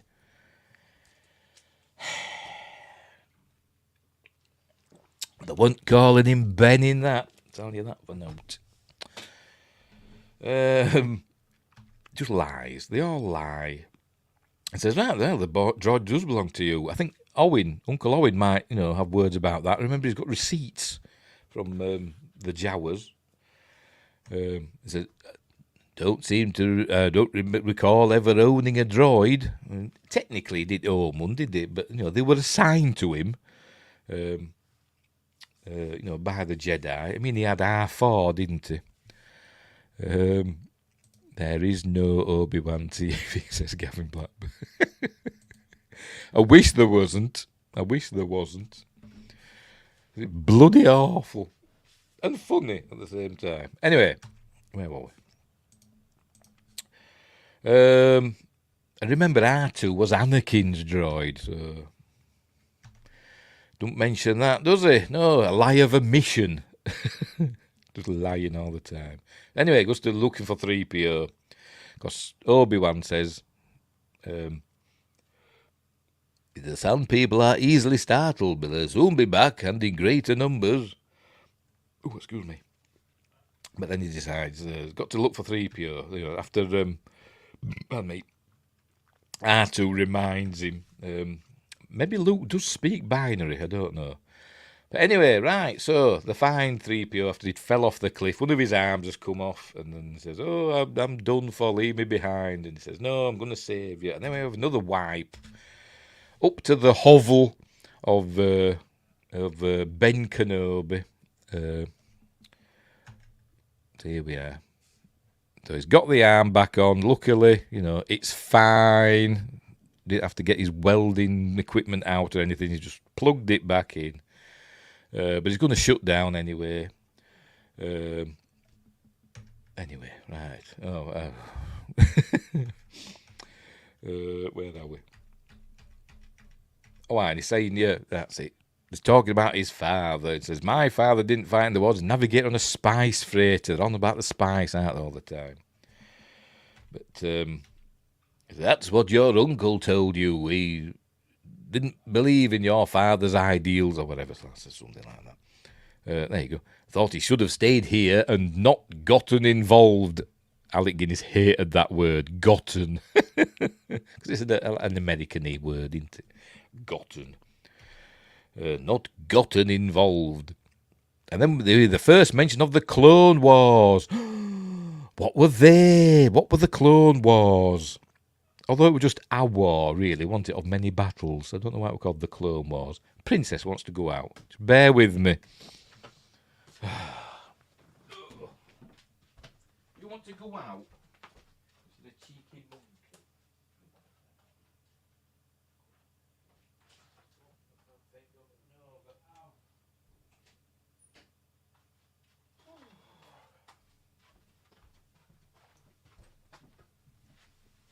Where were we? Let the cat out. As I say, was once a Jedi Knight, the same as your father. I wish I'd known him. There you go. He was the best star pilot in the galaxy and a cunning warrior. There you go. And he was a good friend, even though he chopped his arms and legs off and left him to burn to death on Mustafar. But, never mind. He's just trying to justify it to himself, isn't he? Which reminds me, more lies coming up. By the way, is that supposed to be a burn from the battle on Mustafar? Like he's repaired his outfit? Probably not. I have something here for you. More lies. It says, your father wanted you to have this when you were old enough. He didn't even know it friggin' existed, did he? Lies. I should have a list, shouldn't I? Lie number whatever. There you go. Lies. But your uncle wouldn't allow it. Thought you might go off without old Obi-Wan or some damn fool idealistic crusade, like your father did. Though he didn't, did he? He didn't go. He went to train to be a Jedi. It's a bantha soup stay. Probably. Although, as an old man living by himself, it could be any sort of stain, couldn't it? Anyway, it's a family show. We won't go into that. No, he's 3PO shutting down, yeah, go on, sod off. So it says, "What's that?" And then R2 answers for some reason. Says, "What is it?" It's your father's lightsaber. There you go. So obviously, Luke must be sheltered. Nobody's told him. It's only 20 years after the fall of the Empire, the end of the Clone Wars. But it's obviously, he's not been told about any of it. But obviously, nobody's told, because he doesn't live in a bubble, does he? He goes to Anchorhead and all these other places. And he's got friends like Biggs. And have they not told him about the Jedi and the Force and all this stuff that's still knocking about out there? Has he not heard that of the time that the Inquisitors came to Mos Eisley or whatever it was? In that series that Gavin Blackburn doesn't believe exists, and it shouldn't. But anyway, that's by the by. Right, so here we go. So it's going to switch the bugger on. If I were Obi-Wan, I'd be saying, don't press that button there. Or if you are, make sure it's pointed away from you. Because he's going to turn the bugger on now. Like that. There we go. In this, there's no delicate, the blade coming out of the hilt. It's just a cut, a sharp cut to it's on, or it's off. Actually, we never see it. I don't think we ever see a lightsaber turned off in this. We hear it. We hear the as it's turning off, but we never see it. But we see him turned on, don't we? There's the fame. We might see it in this where he's got it pointed at his head, isn't there? Anyway, he's waving it about, nearly taking 3PO's head off there. It's an elegant weapon for a more civilized age. You can lop people's heads and arms off, and leave them to burn to death. A Mustafar. Star Wars switches on a regular basis between it was all legend or it all happened as the writers desire. It is annoying. Yeah. It's like they forget, or they just don't pay attention to what's happened in other films. They just ignore the dialogue from other films. Anyway. Right, so we learn about the Jedi Knights were the guardians of peace and justice in the Old Republic before the Dark Times, before the Empire. I suppose we're supposed to think that the Empire's been around for quite a while, but it's only been 20 years. But anyway, there you go, for the Dark Time. Oh, and he turns it off and then sits down. Are we going to see it, him pointing it at his face? Or was that a different... We might not see it. Oh, and he asks, how did his father die? It says, lie number 742, a young Jedi named Darth Vader.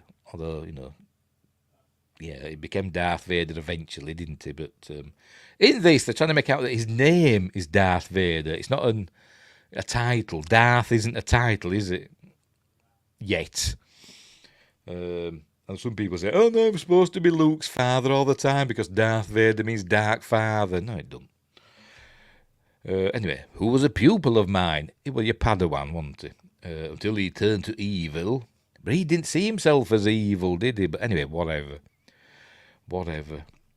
And then, helped the Empire hunt down and destroy the Jedi Knights. He betrayed and murdered your father. Lie number 742.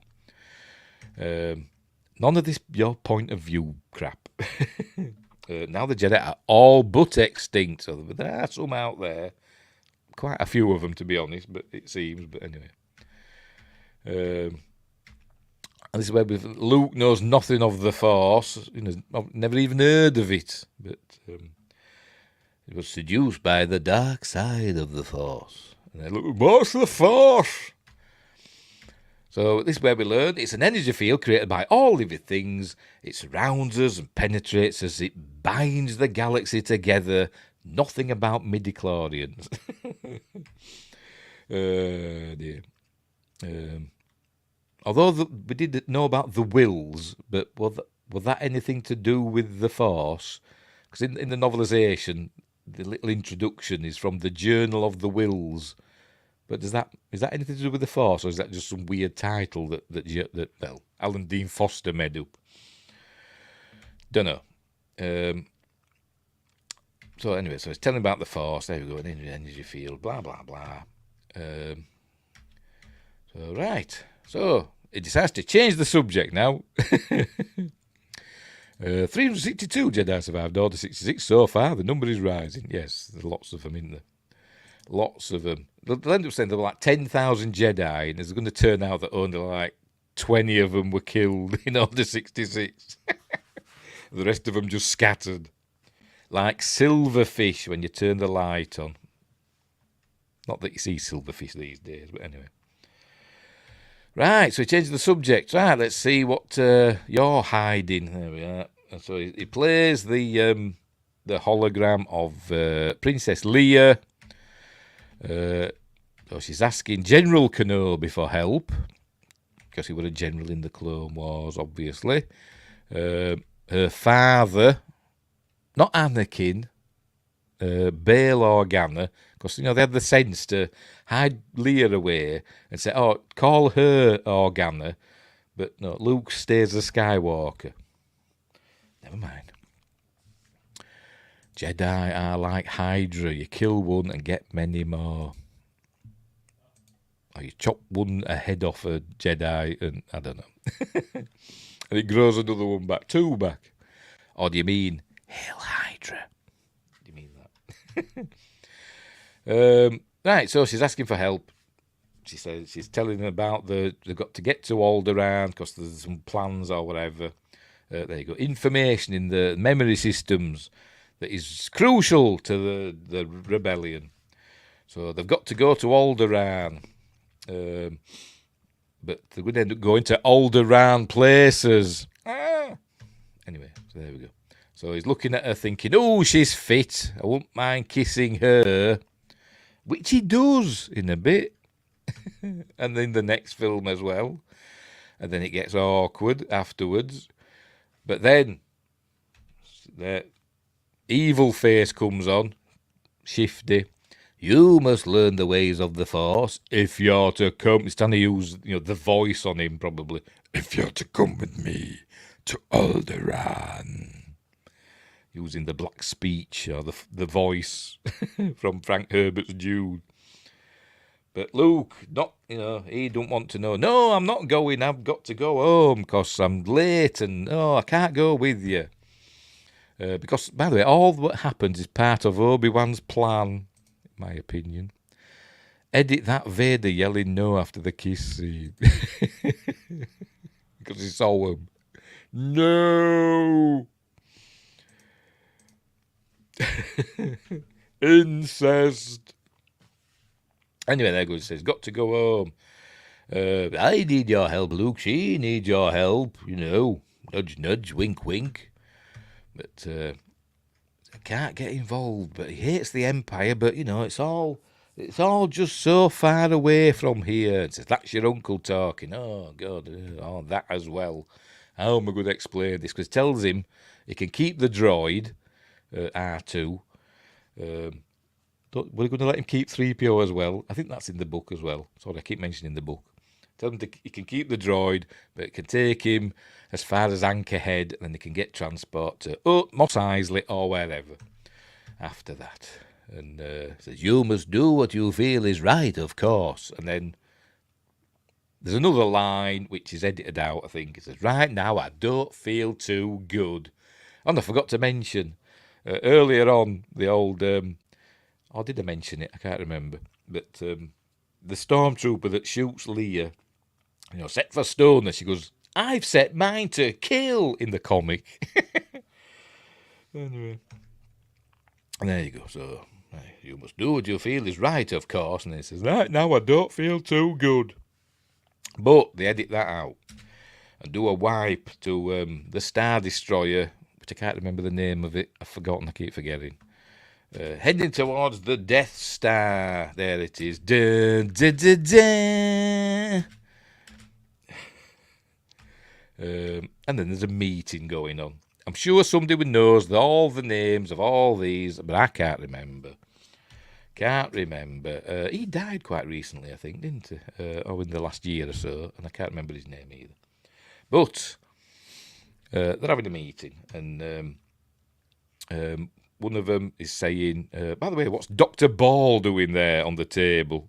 We see him later, don't we? Anyway,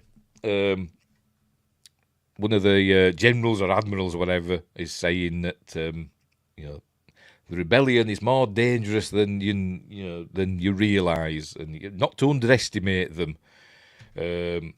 And they're getting more influence in the Senate. But then Tarkin walks in. The Senate will no longer be of any concern to us, because the Emperor's permanently dissolved the Senate. So there we go. The last remnants of the old Republic have been swept away. Taking him 20 years to get rid of the Senate. You thought they'd done that day one, wouldn't you? But never mind. But I suppose even the Romans never got rid of the Senate, did they? Anyway. But then he says, I can't remember the name of this actor. He's a famous British actor. I can never remember his name. How will the Emperor maintain control without the bureaucracy? And says, regional governors now have direct control over their territories. Fear will keep the local systems in line. Fear of this battle station. There you go. And what of the rebellion? Blah, blah, blah. If they manage to get, tactical data on this station, they may find a weakness. Does he know about the weakness? And did he know Galen Erso? Maybe, I don't know. Does he know that there is a weakness? Anyway. And Vader says, in this film, by the way, Vader's essentially just a henchman. He's not like Palpatine's number 2. He's just a henchman of Tarkin in this. It says, the plans you refer to will soon be back in our hands. Anyway. Meanwhile, him over here, Admiral, whatever he's called, I can't really remember. Is it Motti? Is he Motti or is he Motti? I don't know. Whatever plans would be a useless gesture, because this station is now the ultimate power in the universe. I suggest we use it, because he's evil. There you go. But Vader takes umbrage at this and says, don't be so proud of this technological terror you've created. The ability to destroy a planet is insignificant against the power of the Force, or whatever. Something like that. There you go. And then we get the old, don't frighten us with your sorcerer's ways, Lord Vader, and says, the Force hasn't let you conjure up the stolen data tapes or help find the rebel base. So Vader throttles him with the Force. Or does he? Because if you watch Robot Chicken, Star Wars, we see that they have classes on the Death Star of how to pretend. Because Vader thinks he can throttle you with the Force, but he can't really. So they've just got to pretend to be Force choked, because if we don't, he'll kill us with his lightsaber. So they just pretend to be choked out, and then they take away the body, and then give him a different identity, a lower rank for some reason. Anyway, so he's throttling him, and I find your lack of faith disturbing. This is supposed to be somebody that were in the Clone Wars cartoon, on it, or the animated series. But I can't remember his name, because I'm useless. And this is where we see that Tarkin, is the boss, because he says, Vader, release him. So, there you go, as you wish. So, there you go. They're going to crush the rebellion with one swift stroke. Then we cut back to Tatooine, and we find that the sandcrawler, the Jawas that sold Luke and his family, the droids, has been destroyed, and all the Jawas are dead. Looks like they've been got by the Mandalorian's blaster there, doesn't it? The one that basically dissolves them, although there's a bit of fur there. But my theory is Obi-Wan's behind all this. That's why he was just wandering about. He just happened to be there when Luke was being attacked by the Sand People. Obi-Wan did this, is just get rid of all the evidence, just tidying up, and it's also been to, he'd actually been, the first thing he did, he went to the Lars homestead, murdered Beru and Owen, because he had to get Luke to go with him, to Alderaan. That was his mission, to get Luke to go with him to Alderaan. They didn't want him to go, so he murdered them, burnt the house down, made it look as though Imperial stormtroopers had been there. Then they did this, and then when he were on the way back, he came across Luke. It's just my theory, but Luke's saying, looks like some people did this all right. There's gaffy sticks, bantha tracks. But no, he says, no, it wasn't some people. It were Imperial stormtroopers. He's putting in, the Empire. You've got to, be against the Empire because they murdered these Jawas. And you'll find out, Luke, in a minute, that they murdered your family as well. Because he tells him not to go, doesn't he? But that's where we learned that some people always ride single file to hide their numbers to a distant observer or whatever.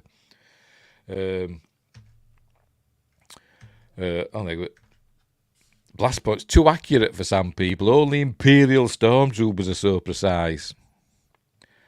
Sometimes when they need to be. But this is where Luke realises that why would Imperial troops slaughter those Jawas unless they were looking for the... I think it says robots in this, doesn't it? Sure, it says robots.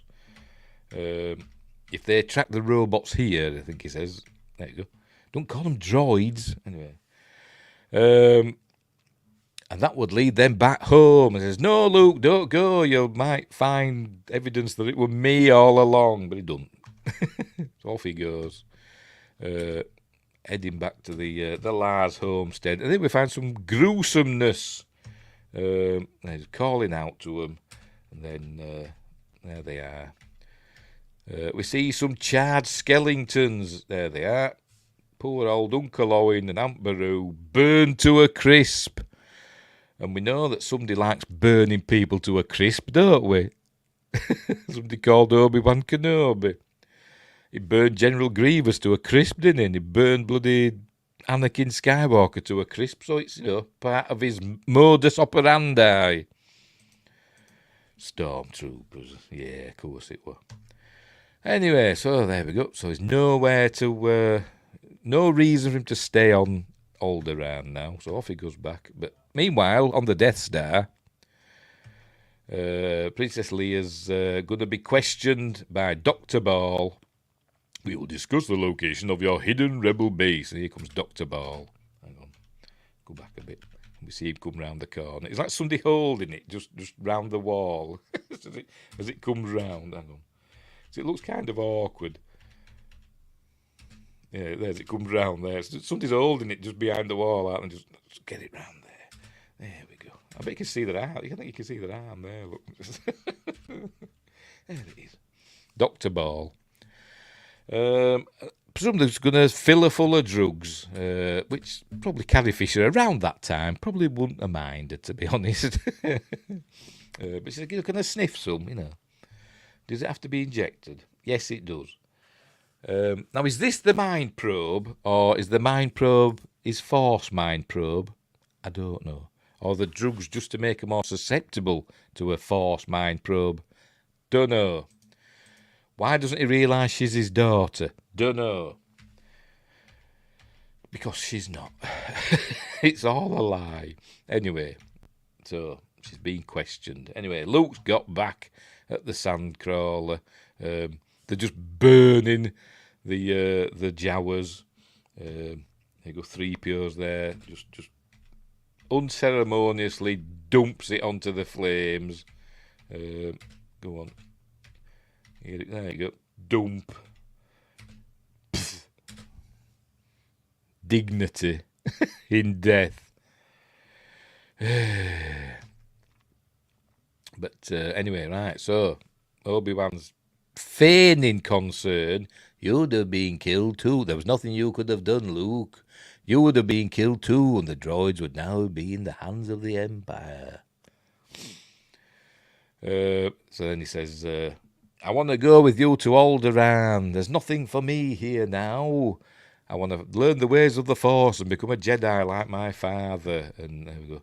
And I bet kind of reminds me of the little scene in Phantom Menace when Padme says she's going back to Naboo and Senator Palpatine does that little smile just as the wipe happens. We just see the edge of his mouth curl up.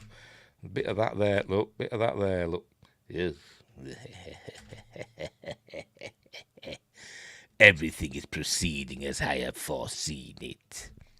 Who are really the evil ones? That's what I want to know. Is it the Sith or the Jedi?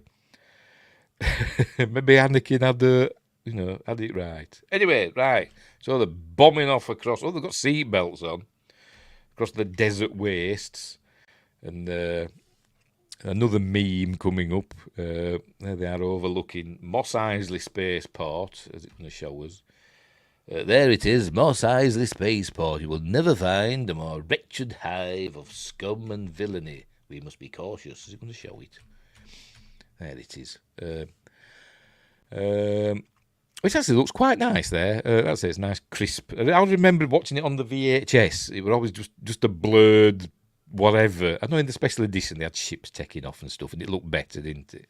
But that doesn't look too bad. It's obviously a matte painting in it, superimposed. But anyway, there we go. Right, so we must be cautious. Anyway, there's no driving through Mos Eisley in this. They're just getting there. There we go.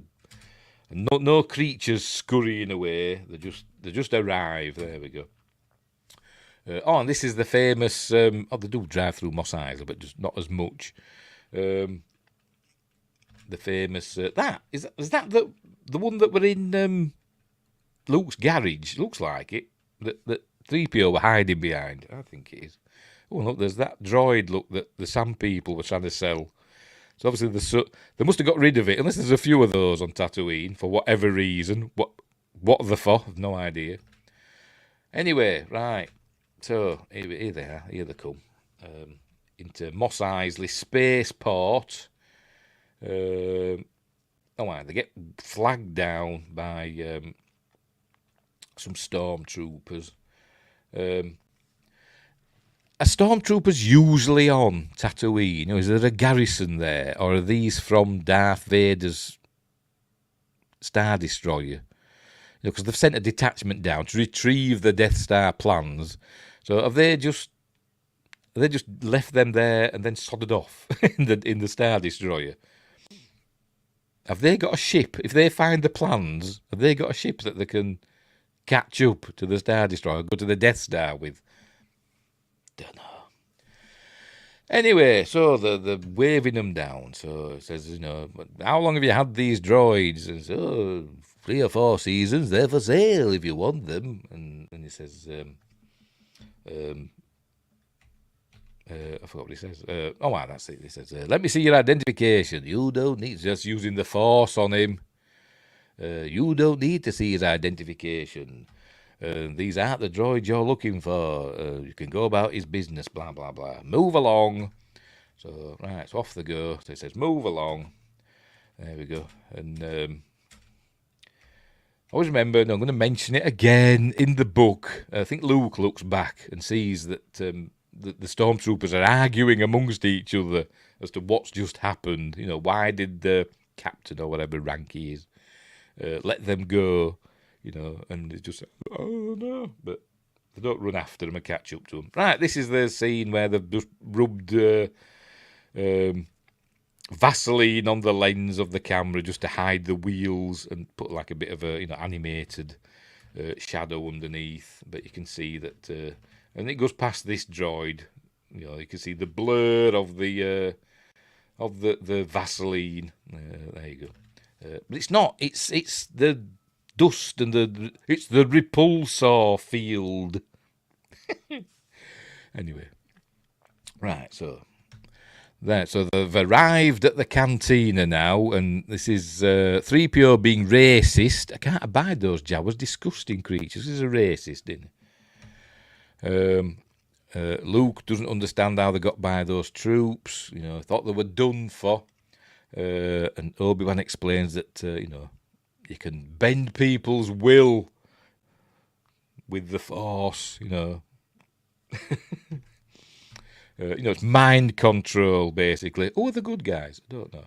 Anyway, right, they're going into the canteen. And most of the best freighter pilots can be found here, but this place can be a little rough. And then we see a Jew back there, which it's just its head goes up and down a bit. We hear it go. Oh, is that a bantha there as well? There's something there.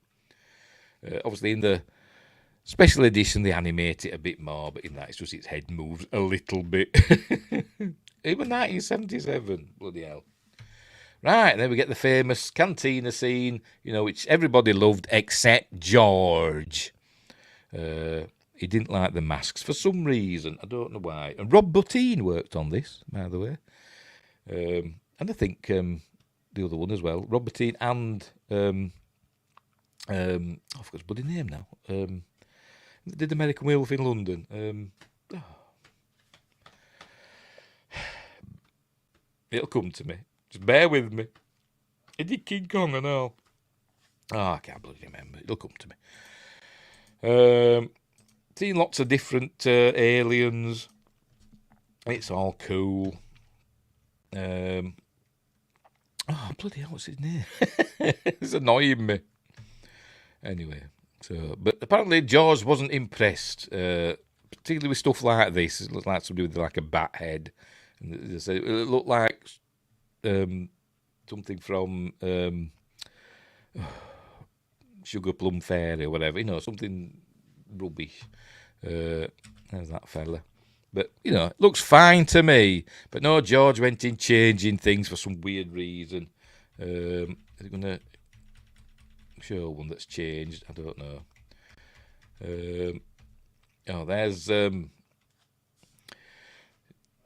Obi-Wan's going to talk to Chewbacca now. So can he speak Wookiee? I don't know, but maybe he don't need to. Luke comes in with the droids. This is where we learn that droids aren't allowed in this place.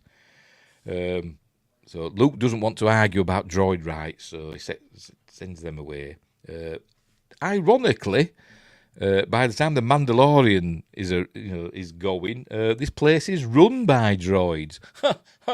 Oh dear, how times change. There you go. Don't serve their kind here. Your droids, they'll have to wait outside. Anyway, sorry. Apparently them two, hang on, let's go back. There you go. They're like bounty hunters or something. There's something that they're not to be messed with, these two sisters or something. I remember reading that somewhere. I can't remember where. So, sends the droids out, right. So we carry on. There's Greedo. He's going to be up to no good soon. There's Ponda Baba and Dr. Evison. We're going to hear from them in a minute. There you go. Luke wants a drink. Don't know what drink he's going to get. He just says, just points. I don't know. Maybe it's lager. I don't know. Oh, I'll have one of those. I don't remember him saying that. Maybe it's quiet. There we see an alien there. And then two of those. Oh, it's Cad Bane alien. I know. They'll have a race. I don't know the names of the races, but Cad Bane species, aren't they? Having some sort of animated discussion. Here we go. And then we see a wolf man. There we go. A wolf man, and this creature pops up. I've no idea what it's supposed to be. But for some reason, in the special editions, they got rid of the wolf man. Oh, yes, is it Tranya? Tranya. And he's in Solo, isn't he? Me and names. Clint Howard, isn't he? He's in Solo. For some reason, in the special edition, George decides to get rid of the Wolfman and change it to a fella with an elephant's head instead. That looks worse than that, in my opinion. It looks stupid. I don't know why. Like I said, just to spite his ex-wife, probably. Anyway, he goes roaring at him. Rick Baker. Rick Baker worked on the masks. That's it. I'm trying to remember. There we go. There's Hammerhead. Remember when they all just called them what they look like for the action figures and stuff? So that's Hammerhead, isn't it? The Walrus Man. Ponda Baba were Walrus Man, wasn't he, I think? Anyway, there he is. Says he doesn't like you. These are just just got off Jeddah just in time, didn't they? They're on Jeddah like not a day ago, but they obviously got a transport off there. Yes, American Werewolf in Tatooine. Yes. Beware the moon. Thankfully, there's no moors, apparently, as far as I know, on Tatooine. Anyway, well, they've just got off Jeddah and they've arrived in Mos Eisley.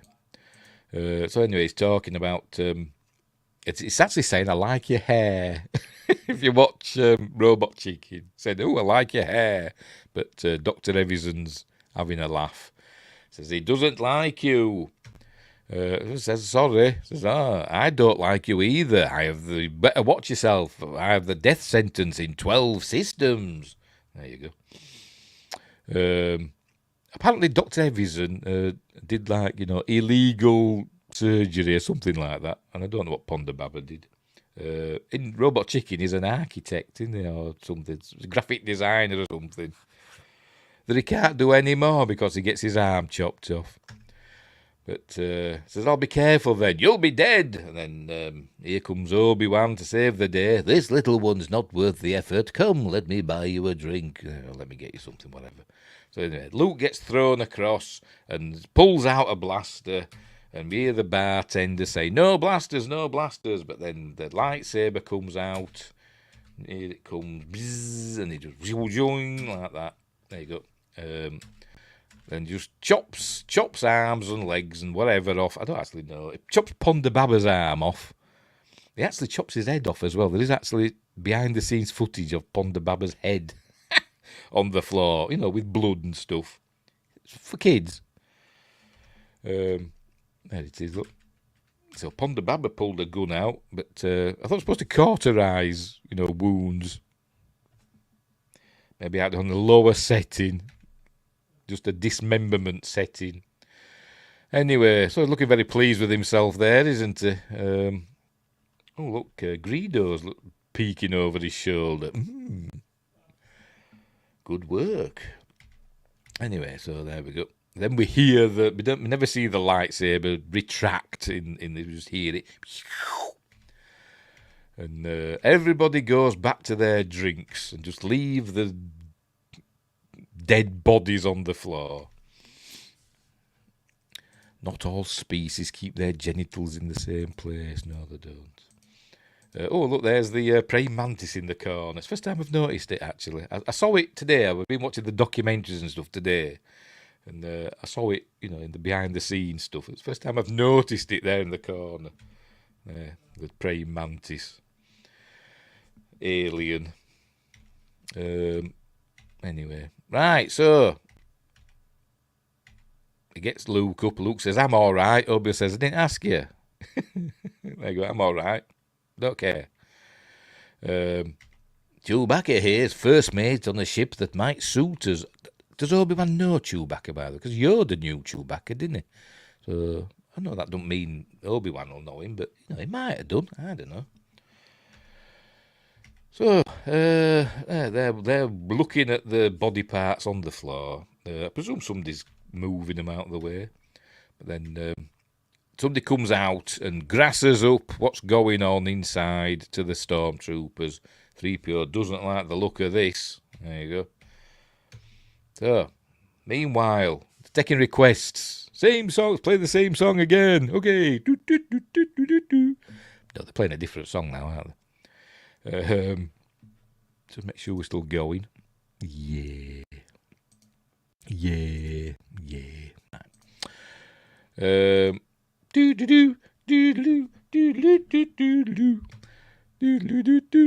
Anyway, right. So this is where we meet. We're introduced to Han Solo.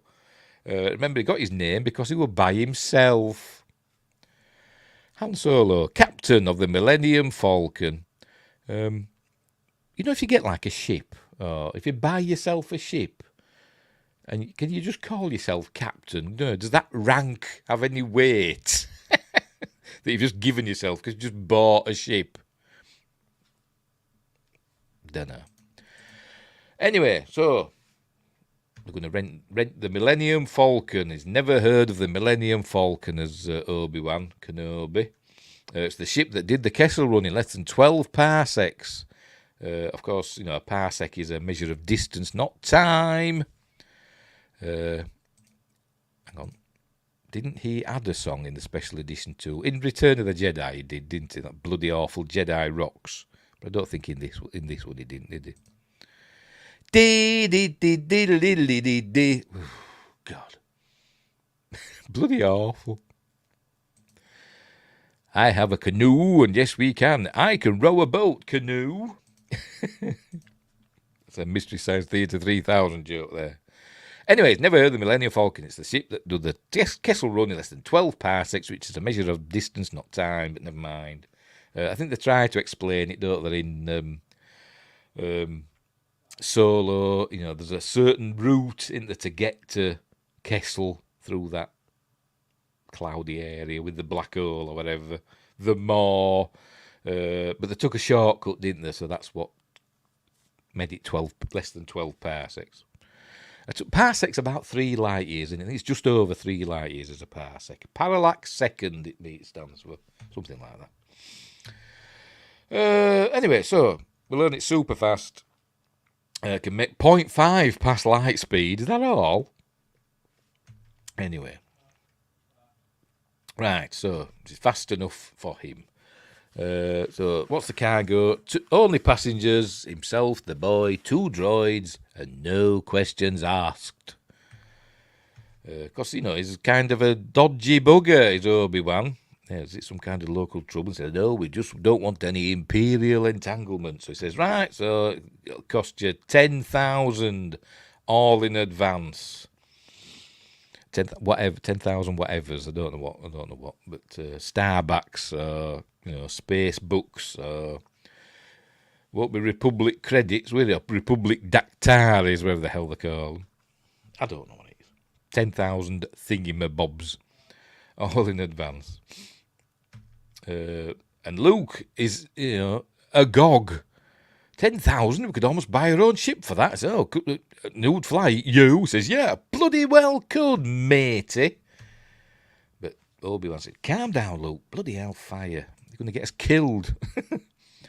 If that's as fast as it can go, why do they say Star Wars ships are faster than Star Trek? I have no idea.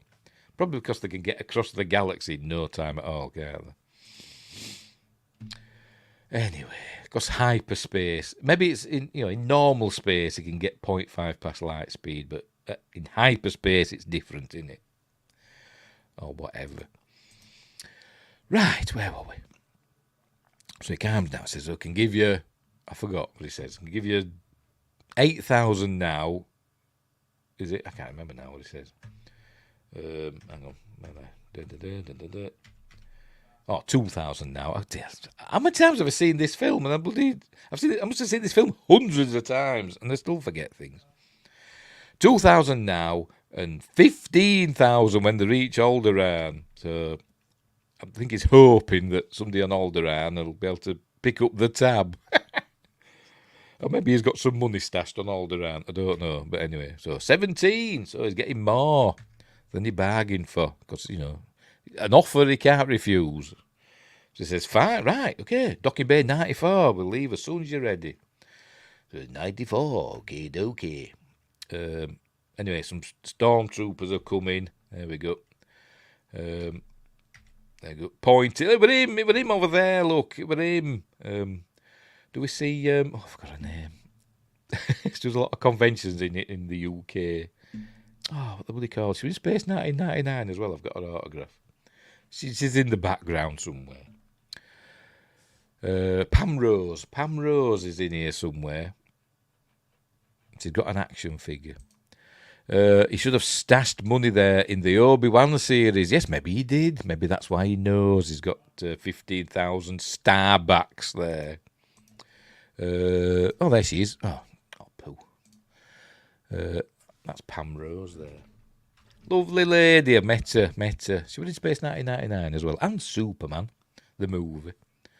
There she is. I can't remember the name of the character she plays. She's got an action figure, though. Right, so they slink out, and then the stormtroopers come along and just look in the corner, the booth, and then just walk off. You know, if they don't ask him any questions, I don't know. Maybe Han Solo's steely gaze is as powerful as the Force. Or maybe they just don't want to bother with a Wookiee. So he's all giddy, 17,000. Go back, get to the ship, and get her ready. I'll be with you after I finish my ale. Anyway, so you'll have to sell your speeder, Luke. Just telling him what he's going to do, what he's got to do. Not only has he murdered his family, he's got to sell all of his chattels, because he's getting him to become a Jedi, joining the Jedi Order. He must give up all of his earthly goods, including his family and his land speed. So that's okay. I'm never coming back to this planet again.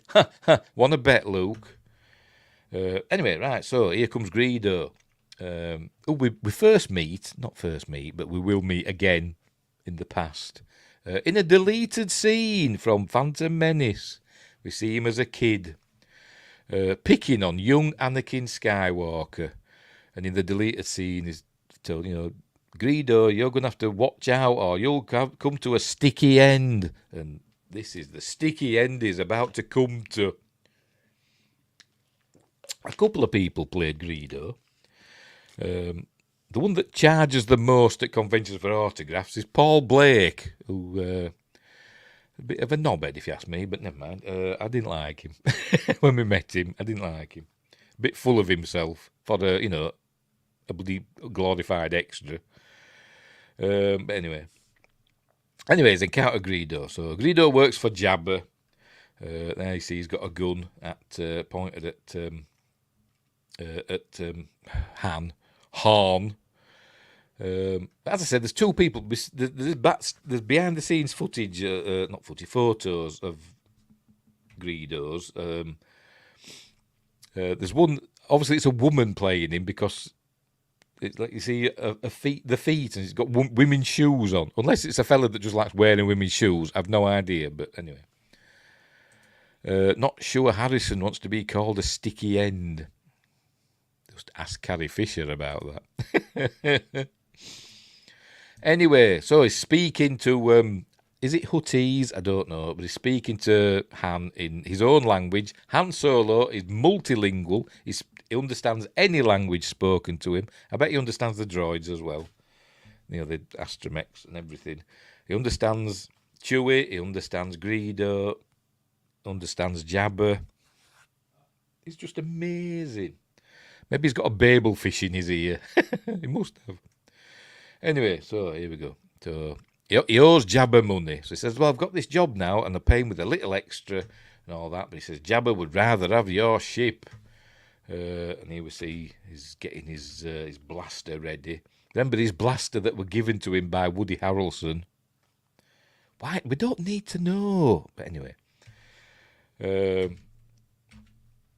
He will learn that he had to jettison his basically his drugs that he were carrying because they were being boarded by Imperial ship. But anyway, he says Jabba would rather have your ship. He says, over my dead body. He says, oh, that's the idea. I've been looking forward to this for a long time. There we go. That's the idea. There we go. And I'm just going to play it out. Hang on. There we go. There's no bloody kaplinky or whatever the bloody hell he says. There we go. I bet you have. And then bang, look. Not the bloody Greedo shooting as well. Just bang, you're dead. You're not getting the chance. So there we go. Poor Greedo's being fried. So anyway, he comes out and says, sorry about the mess, and off he goes. Meanwhile, on the Death Star, resistance to the mind probe is considerable, says Vader. It may take some time to extract the information from her.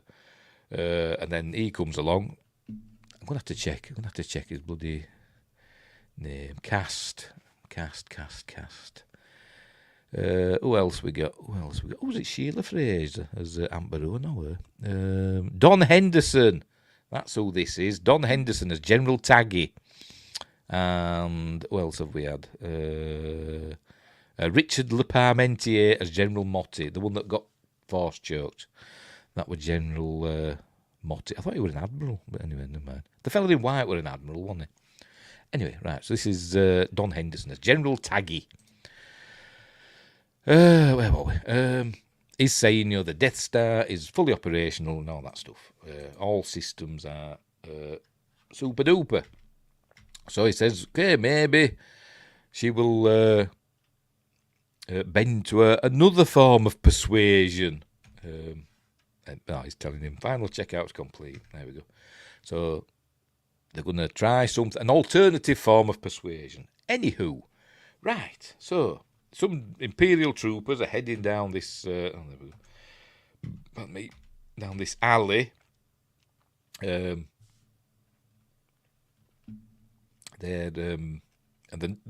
just knocks on this door, and he says it's locked. Let's move on to the next one. Well, maybe you should get it open. They might be hiding behind it.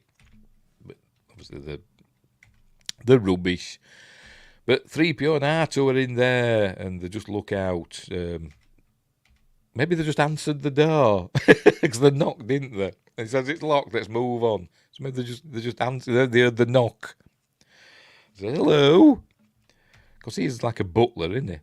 But he was like, would much rather have stayed with Master Luke. Come with Master Luke than stayed here with you. And then, R2 tells him to sod off. He says, you watch your language. But there we go. So he's locking the door. Right, so he's sold his speeder for less than 2,000. Don't know how much less.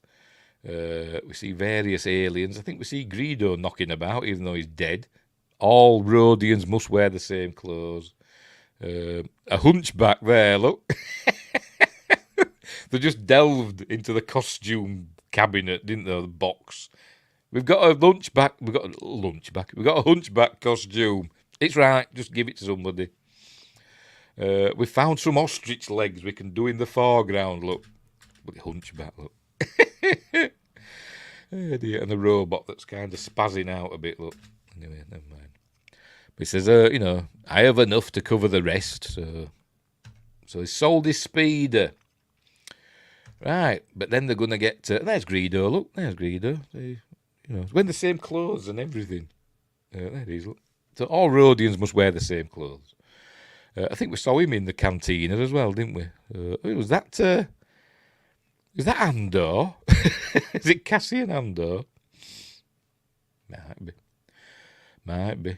Can't, because he's dead, isn't he? Dead. He died on Scarif not 2 days earlier.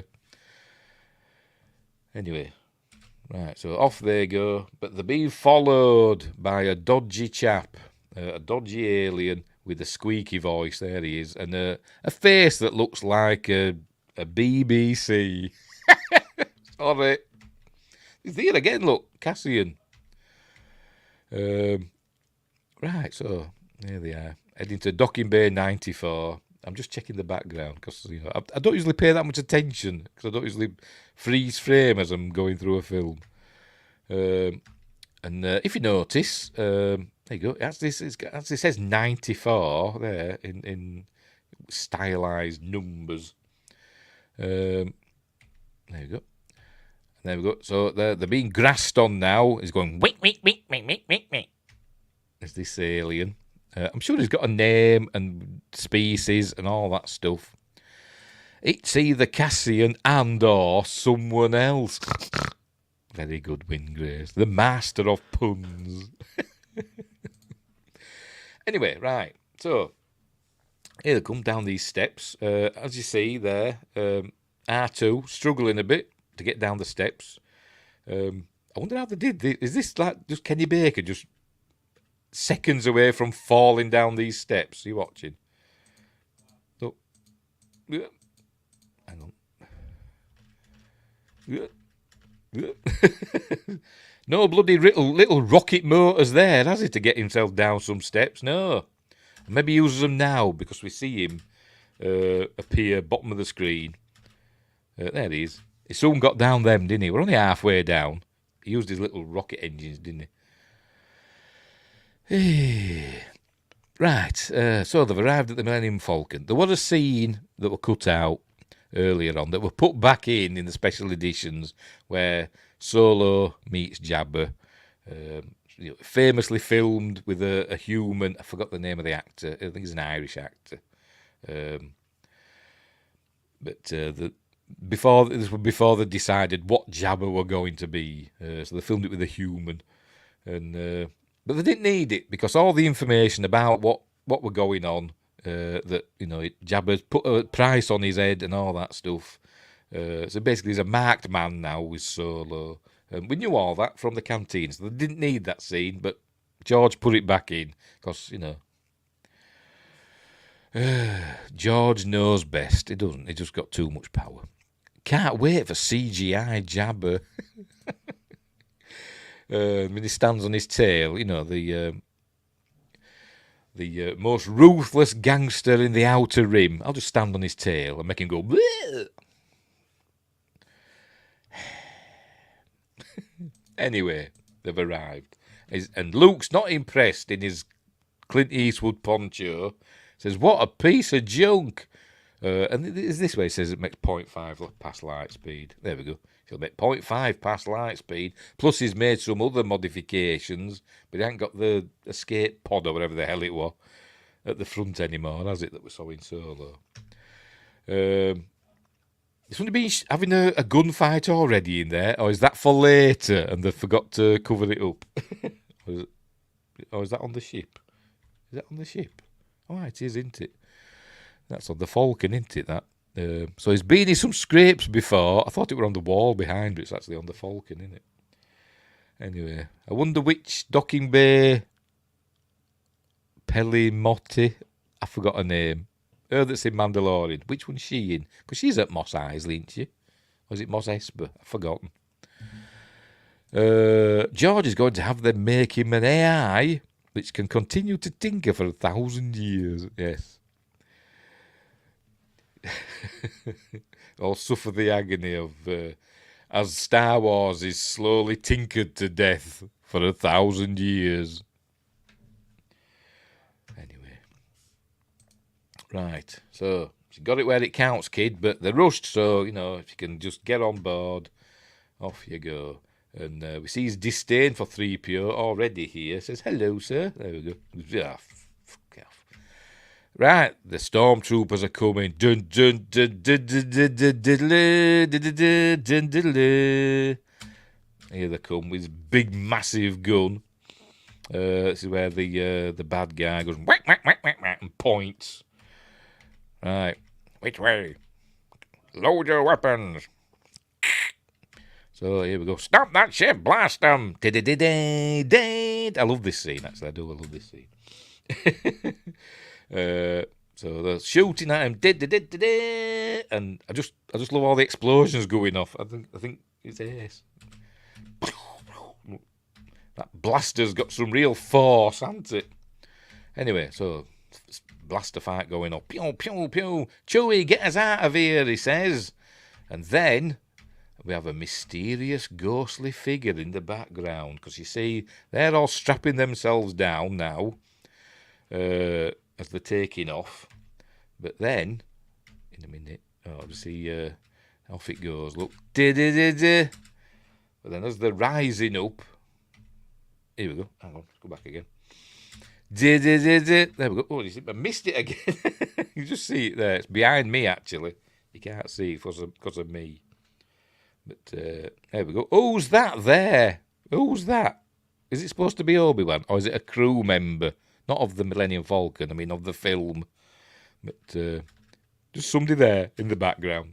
A mysterious, ghostly figure. Maybe that's Ghost Luke as well.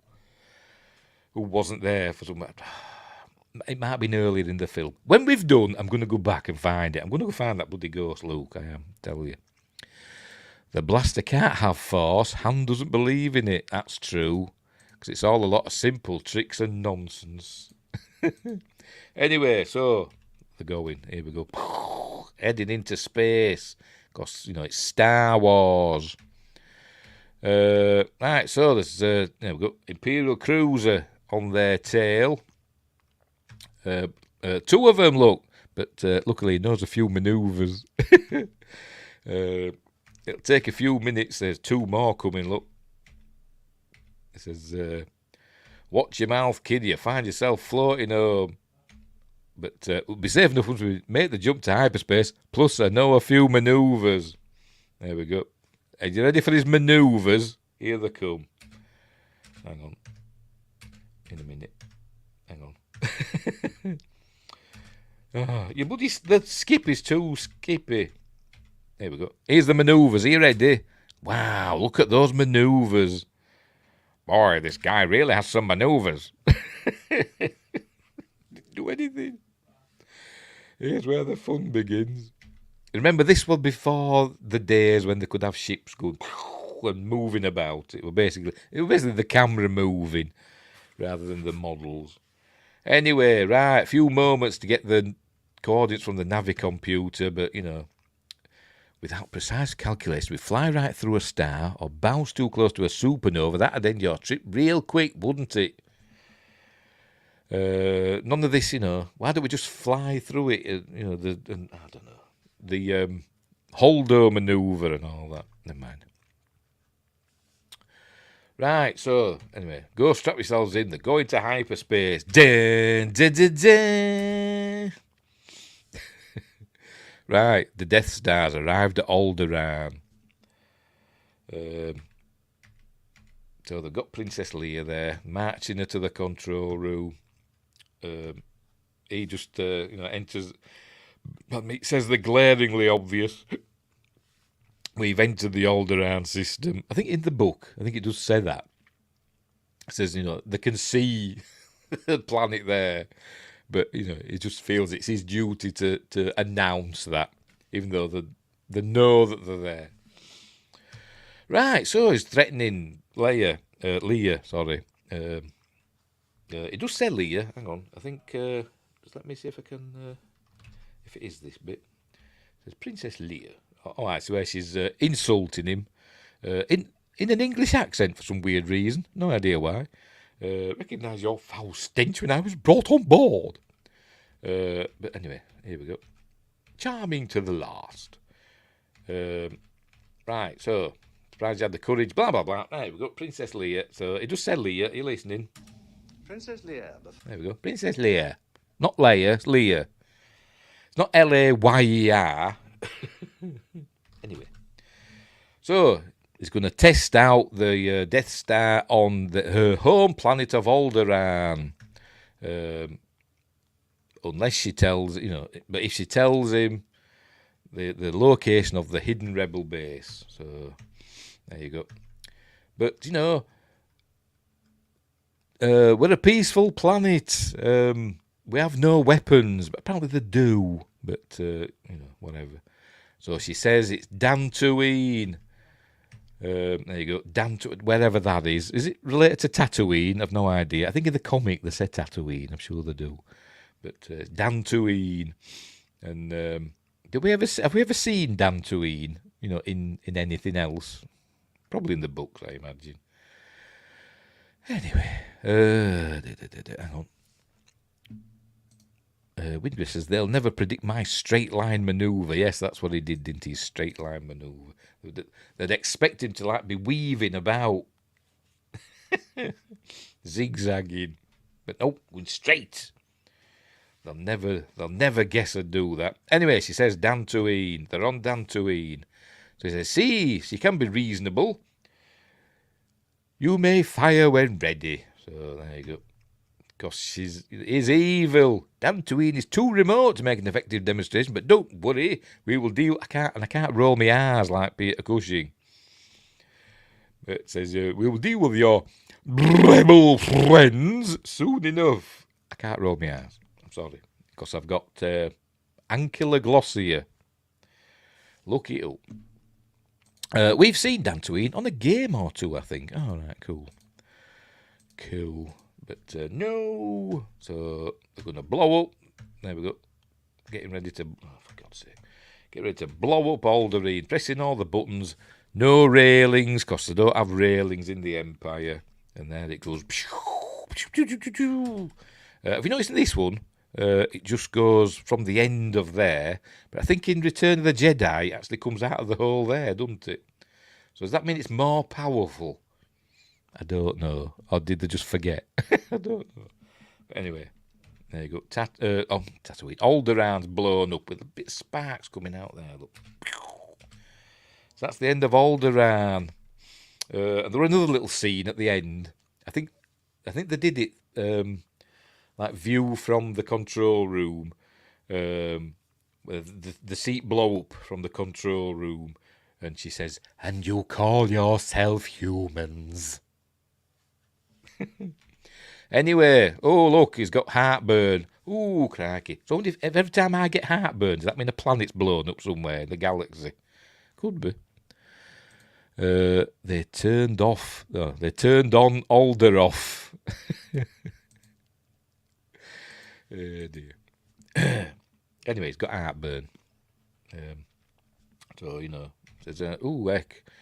Anyway, meanwhile, Luke is practicing with the what do they call it? The drone or whatever it's called. The training ball drone. And they're playing chess in the background. Are they moving? A little bit. Yes, they are moving. Yes, they are moving. Look. But he's got to sit down because he's got heartburn. But at his age, it could be anything. You know, take some Rennies or something like that. Calm it down. But get checked out. Get checked out. Because it could be a heart attack. If you have bad heartburn, it could be a heart attack. A mild one. But anyway, whatever. Says, "You all right?" Says, "Oh, I just felt a great disturbance in the force, as though 1,000,000 voices cried out in terror and were suddenly silenced." There you go. Something terrible has happened. And says, "Carry on with your training." Right, so off he goes. Meanwhile, Han's all smug, you know. They've outrun the Empire. They're not tracking them or anything. So they're on the way to Alderaan. But meanwhile, he's doing his lightsaber practice. And there you go. Don't everybody thank me at once. Meanwhile, R2 is playing against Chewie at Star Wars chess. They'll be at Alderaan at 0200 hours. Heartburns from all that barbecued Jawa meat. Yes, it is. Yes, that's smoked Jawa.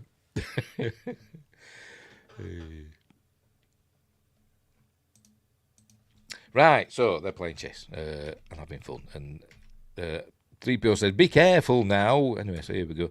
It's a cool stop motion animation I think by Phil Tippett, probably, maybe, I don't know.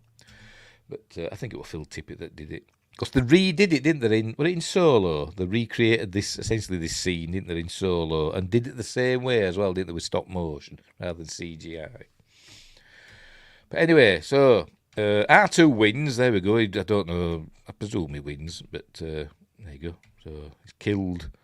That is Queen. I don't know, but obviously Chewie's not happy about it, and 3PO says, he made a fair move.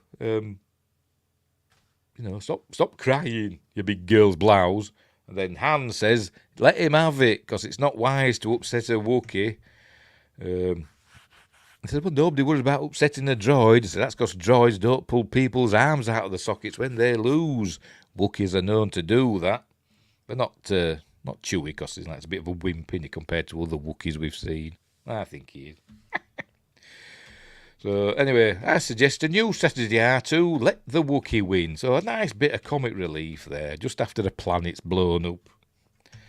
Billions have died, but, a chess joke. Right, Luke's doing his training still with his training drone, whatever it's called. And, by the way, the lightsabers were done they had a spinning pole with reflective light, what they call it, the stuff that cinema screens are made from. It's that super reflective. That was spinning, so that kind of made it It was really loud. Like you could hear it. But they also added like an optical effect glow, like that. We said they've not quite done it right there. It chopped off a little bit there, hasn't it? Anyway, so he's not doing very well. It keeps zapping him. There's the drone. It's where we learn about the Force. He's got to stretch out with his feelings and stuff like that. And it gets him, and now there's a bit here. Look, it obviously comes round behind him, does the drone, and shoots him in the bum. In a minute. So it goes round, there we go, comes round behind him and shoots him in the bum. There we go, something like that. But when this lightsaber moves down, it goes behind, that goes, obviously that's superimposed over the top of the lightsaber. If we do this, there we go, it's going to go down. There we go. Goes behind that. So, but that's actually, it should be further away, shouldn't it? Because it just shot him in the bum. But on one of the documentaries I watched today, it showed the same scene. It must have been another take or something like that. I don't know. But I saw that and I saw that go behind it, and it wasn't a Mandela effect thing. It was in one of the documentaries I watched today, and I can't remember which one. It might have been the original making of Star Wars. I watched that today. So I'm going to find it. I'm going to find it now. So just bear with me. I'll just remove that a minute. Right, there we go. I'm going to find the bugger. I am.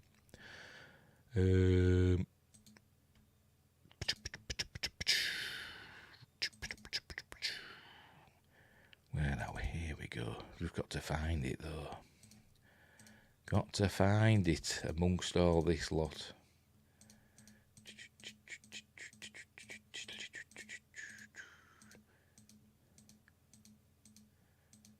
Bear with me.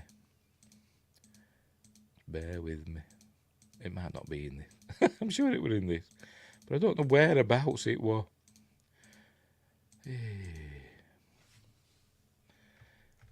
I don't care. We're live. I don't care. I'm skipping through it. See if I can see it. Oh. Go back again. Oh, no,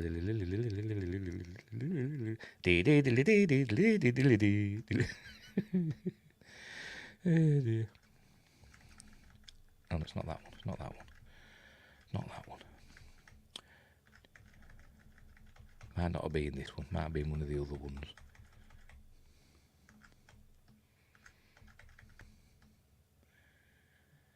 It must have been one of the other ones. Oh, hang on. I might have found it. Right. Shh. Bear with me. I'm determined. I'm sure it's here. I know you can't see what I'm looking at, but it's showing now that the drone was added afterwards. So the drone is in the top layer, I suppose you could say. And then the lightsaber glow was added. Right, is this it? Where we see it go over the top of it. I'm sure this is it. After it zaps him. I'll full screen it. This is from the making of Star Wars, the documentary that came out when Star Wars came out. Let me full screen it. And add it. There we go. And the drone's there. I know it's not the best quality, but I'm going through a frame at a time. Come on, you bloody thing. Oh. Where is it?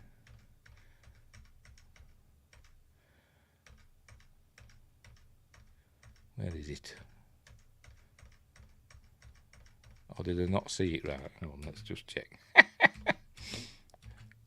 Oh no, I might have looked wrong, but I'm sure that was a drone. There, I thought that was a drone there, but it's not, is it? It's not, is it? So I was wrong. It's just not on there, is it? They're just, yeah, it's just not been added there, has it?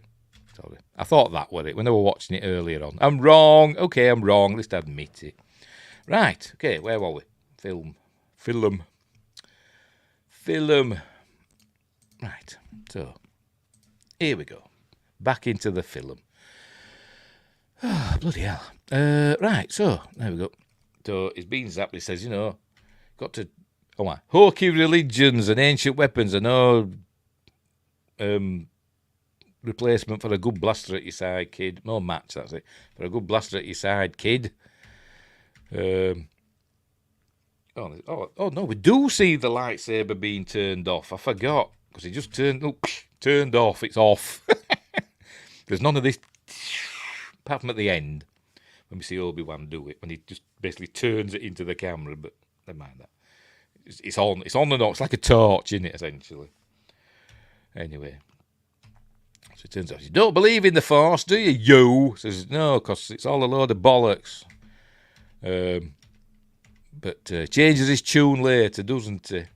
But he don't believe there's, in the Force. So anyway, so he's gonna prove to Han Solo that the Force exists. So he's gonna stick this, whatever the hell it's for, some sort of helmet with a thing that you can't see. Why would you have that? You can't see. Is it like on Hitchhiker's Guide to the Galaxy with Zaphod Beeblebrox and his sunglasses that turn black so that you can't see any danger? Is that what it's for? Don't know. But sticks that with the blast shield down. I can't even see. How am I going to fight? Says, your eyes can deceive you. Don't trust them. Don't stretch out with your feelings. So there you go. So he does. He gets, he gets zapped, but then he stretches out with his feelings and there we go. Maybe if you're flying into a star. We still want to see where you're going, don't you? Sorry, they use the same technique as sabres on the Kryptonite's clothes in Superman. Yes, they did. All that glowy, super reflective material. That's what cinema screens are made of, apparently. Let's make sure we're still going. Yes, we are. Any messages on Rumble? No. Actually, there is one comment on Rumble. Hello, I watched your videos. You have a great content, but I notice you have low views. I know. But no, I'm not going to get in touch with you. Anyway, right, where were we? So it's worked. So it says, see, you could do it. And Han Solo says, I call it luck. In my experience, there's no such thing as luck. But anyway, they're coming up on Alderaan because 0200 must have been about 10 minutes ago. When he said it. Right, so they're coming up on Alderaan. He says, I could almost see the remote. He says, you have taken your first step into a larger world. In the book, I think it says universe. Excuse me. Right, scout ships have reached Dantooine and they found evidence of a rebel base, but it's been deserted for some time. And so she lied to us. And then Vader is saying something. He says, I told you she would never consciously betray the rebellion. And then he stops speaking. But he's still doing like that with his hand, look. Don't know what he's saying. There's no dialogue when he's doing that. So he must just be going, ugh. So says, terminate her immediately. We're in Doctor Who land now. Diddly-ding, diddly-ding, diddly-ding, diddly, diddly, diddly-ding. So they're going to come out of hyperspace now into a meteor shower, some kind of asteroid field, but it's not on any of the charts. Because the chances of successfully navigating an asteroid field are approximately 3,720 to 1. Anyway, Alderaan's not there. It's been completely blown away, destroyed by the Empire. It'd take 1,000 ships and all that stuff. Anyway, a TIE fighter appears. There you go. It's a short range. It must have followed us, but it's a short range fighter. So they don't know what it's doing there. And Luke says maybe it got lost, part of a convoy or something. But no, it's headed for that small moon. But they jam its transmissions. It was heading for that small moon. Oh no. Han says it's heading for that small moon. That's no moon. That's a space station. There we go.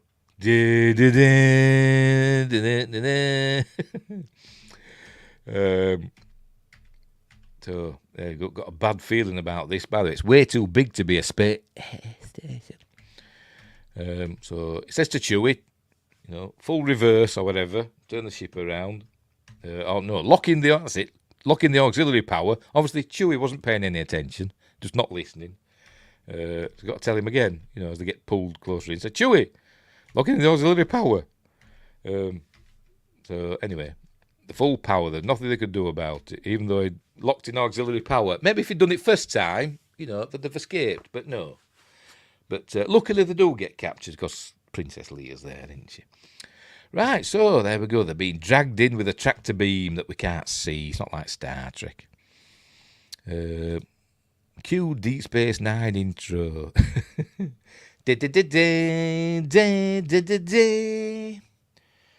Right, so in they come. Oops. Pulled into the hangar bays. There we see a couple of people there. I think we see a couple of stormtroopers in a minute. I think one of them's Phil Tippett. If it's there we go. I don't know which one. One of these is Phil Tippett, and the other one is somebody else. I don't know who. But cool matte paintings by whoever does the matte paintings. Wouldn't it be funny if there were a fella that did matte paintings called Matte Painting? If I were really good at it, I would change my name by deed poll to Matte Painting. Anyway, so in it comes. There we go. In the Millennium Falcon comes into the hangar bay. They can see, not spoiling the magic of cinema, but they can see the blank area left by the rod, the blue rod that's holding up the Millennium Falcon. Never mind. Anyway, so it's coming in. Right, so here they go. So the Falcon's being captured, and here we go. They're going to tell Tarkin that they've just captured a freighter that it blasted its way out of Mos Eisley, and he knows exactly what they're on about. But in the book, he has no idea what they're talking about. And they say Mos Eisley Tatooine system in the book, and he say, "What? Mos Eisley? What are you talking about? I don't know what you're on about." But Vader says, "I'll deal with this, and they must be trying to return the stolen brands to the. I'll deal with it." And I said, "I'll take charge." So anyway, so this is the famous. I would search this ship. There's a presence I've not felt since. Not going to tell you. and glides off. There's nobody on board, and they said that one of the escape pods has been jettisoned or whatever. The crew abandoned ship right after takeoff, so they're trying to make out that they're still on Tatooine. But anyway, they go, send something, a presence I've not felt since whenever, and off he goes.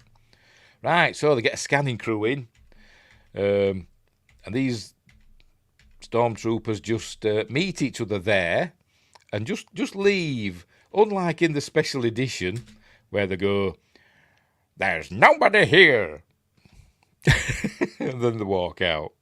Why? We don't need to hear that, George, for Christ's sake. But then, they've hidden themselves in the hidden compartments. They've had a scanning crew in there. Is it lined? It must be lined with something that scanners won't penetrate. But then they'd be thinking, surely the scanning team would say, our scans don't penetrate this floor. I think we should pull it up to see what's underneath. Maybe they're hiding something. The bad as that bloody stormtrooper with the locked door, he didn't think to get the door open because there might be something behind it. No, never mind. That's why the Empire's not going to last very much longer. Anyway, so here we go. Right, so they've got to find a way off to get the tractor beam out of commission. And this is where we see poor old Alec Guinness can't lift himself up to get out. You ready? Here he comes. Here he comes. You ready? He's going to lift. We see him pull himself out. We see Han pull himself out of the hole, and then he has a go, and I think, thinks, here we go. So he's seen young'uns do it, and says, oh, I can't do it. Oh, never mind. Never mind, I won't bother. And they all look at him and he goes, yeah, I can't get out. You'll have to give me a hand, lads. Right, so, the scanning crew's here now. All right, fair enough. I let them off. The scanning crew's just arrived. I'd forgotten. The stormtroopers had just given it a cursory look around. The scanning team are here. So in they go, and then we hear a clatter, and they go up, and then we hear gunfire. Pew, pew, pew. So they must have shot him in the neck or something. I don't know, because there's no blaster holes in the armour that we see in a minute, because they're going to steal their armour. Why didn't they steal the scanning crew uniforms? I don't know. Because nobody knows the faces, do they? But anyway, so this is TK whatever 421. Why you at your post? And he comes out and he's making out that there's a bad transmitter. So he goes to the door and he opens it up and Chewie's there and Chewie punches him and presumably kills him instantly. I don't know. Then the other fella goes for his gun, pulling a face, but he gets shot for his trouble. So they're in there now, and here comes Luke running down the corridor. Luke must have been pretending to be TK421. Right, so, by the way, these doors are lethal, aren't they? You don't want to get your toe under there. You ready? Ooh, bloody hell. Anyway, it's a solo with all that blasting and all that stuff going on. So one of those stations doesn't know we're here and says, oh, bring them on, come on. Take them all on. Anyway. Right, so the plug in R2, because he can access the entire Imperial network. There we go. Because some sort of hacker. So here we go.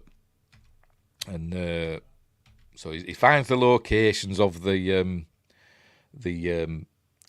tractor beam emitters or whatever, or the power things for the tractor beams, and in 7 locations. And if they lose power at one of the locations, they'll be able to escape. Which sounds a bit silly, doesn't it? But never mind. There you go, and it shows all these cool displays. By the way, some of these, I don't know about all of them, but I think the one at the end that shows the Death Star, how they're going to destroy it. I think that's actual computer-generated animation, which was at the end. Which were actually some of the displays were done by Dan O'Bannon. You know, who wrote Alien and were in Dark Star and stuff like that. As well as being a director and a writer, he was also an effects chap as well. So he did some of the effects for Star Wars. There we go. Anyway, right, so Obi-Wan's going to deal with the tractor beam, and they're going to wait there. So he says, fine, there you go. But, he says, Luke wants to go with him. He says, no, you've got other things to do. You've got to look after the droids. That's what he's telling him. Right, so off he goes. So he closes the door, and then Chewie says, that old man's mad. So if you watch Empire of Dreams, you can hear it with Peter Mayhew actually saying the dialogue, that old man's mad. Hey. Rockney isn't bad either. Rockney O'Bannon. He did Sequest, didn't he? I'm sure I've seen that name. Rockney S. O'Bannon, isn't it? Is that what I'm thinking of? Sure he did Sequest DSV. Where's Sci-Fi Quest? He likes Sequest, doesn't he? Anyway, that old man's mad. He says, you said it, Chewie. Where did you dig up that old fossil? He said, Ben is a great man. He's not calling him Obi-Wan yet. Anyway, R2 says, I found her. Who has he found? The princess. She's here. Yes, she is. So they've got to save her. And they've got level 5 detention block, AA23. And so they've got to save her. And Han's saying, what the hell are you talking about? She's been scheduled to be terminated. So, right, we've got to do something. So, anyway, it suddenly changes his tune, does Han, where there might be a bit of danger involved. He doesn't want to go rushing in where angels fear to tread. He did Farscape, Alien Nation, and The Triangle. All right. And I'm sure he did Sequest as well. I'm sure I remember that name from Sequest. I'm sure I do. Was he related to Dan O'Bannon? I have no idea. Anyway, so Luke talks him round, says she's rich, and says, oh, in the book, so's life, and says, oh, she's powerful, she's beautiful, so's life, and says, she's rich, and he goes, so's, huh, rich? Yeah, rich and powerful, you know, the reward would be more than you can imagine. So I can imagine quite a bit. So anyway, so I says, right, okay, what's your plan? So they're going to take Chewie, pretend he's their prisoner, and sequestration, yes. Sequestration. Is that sequest through the autocorrect? So they're going to pretend Chewie is their prisoner and take him to detention block AA-23, so off they go. On the way, Chewie scares that mouse droid, which is supposed to be used for moving data about. They've got like data rods or something, you know, chips, so I don't know. That's what they're for, they? Don't know how they get, hang on. How do they get past that? I don't know. Do they jump over these? Oh, pardon me. Right, so off they go through the halls of the Death Star. Dun dun dun. There's another droid. Don't know. Probably got a name. So they go in an elevator. They tell one fella to sod off because he's about to get in. Yeah, get out of here. He looks mucky, doesn't he? What's he been up to? Has he been down in the furnace? Because the Death Star's coal fired. So he's been down there shoveling coal. Maybe it was just the lighting. Yes, I'm still going. Yes, I can hear you. Sorry, my son. Chuntering. I'm busy. Well, I'm busy. Still doing my show. I forgot what I want now. Right, Darth Vader's here. And he senses that Obi-Wan is knocking about. Anyway, they arrive at the prison level. He says, where are you taking this thing? And prisoner transfer from cell block 1138. 1138's that magical number that we see in lots of Star Wars things and other things. And Sky Captain, I see that in that as well. Right, so there we go. He's loose, so they're all shooting, and they're shooting the bad guys, and they're shooting the cameras, blah, blah, blah. And there we go. And it's all exciting. There we go. They killed everybody, shot all the cameras. So Han tells Luke, there she is in cell 2187, go and get her. And so this is the famous scene that he didn't rehearse. He just, obviously, he read the script, but they didn't rehearse it. So he just kind of trying to remember his lines. So there we go. But it's a boring conversation anyway. He shoots the console. And anyways, this is the your little short for a stormtrooper. Or maybe you'd like it to stay here. You whatever. Revenge is a dish best served cold. It's very cold in space. Little short for a stormtrooper. Say, oh, well, sod off then. You can stay here and I won't rescue you. I'm Luke Skywalker. I'm here to rescue you. Oh? I'm here with Ben Kenobi. But she doesn't know Ben Kenobi. She knows Obi-Wan Kenobi, doesn't she? Anyway. I can't remember, actually, in the series if he says, call me Ben. I don't know. I don't think he does. Anyway, right, so Vader's back with Peter Cushing.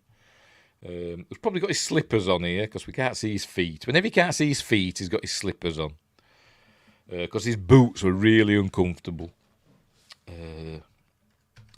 So there we go. He is here, Obi-Wan Kenobi. Surely he's dead by now. So escape is not his plan. I must deal with him, whatever. Blah, blah, blah. Right, so, Princess, there's a something going on in one of the prison things, put all sections on alert, blah, blah, blah. The shiat's gonna hit the fan. Right, so here we go. The stormtroopers are blasting their way through the elevator. And just keep shooting them as they come through.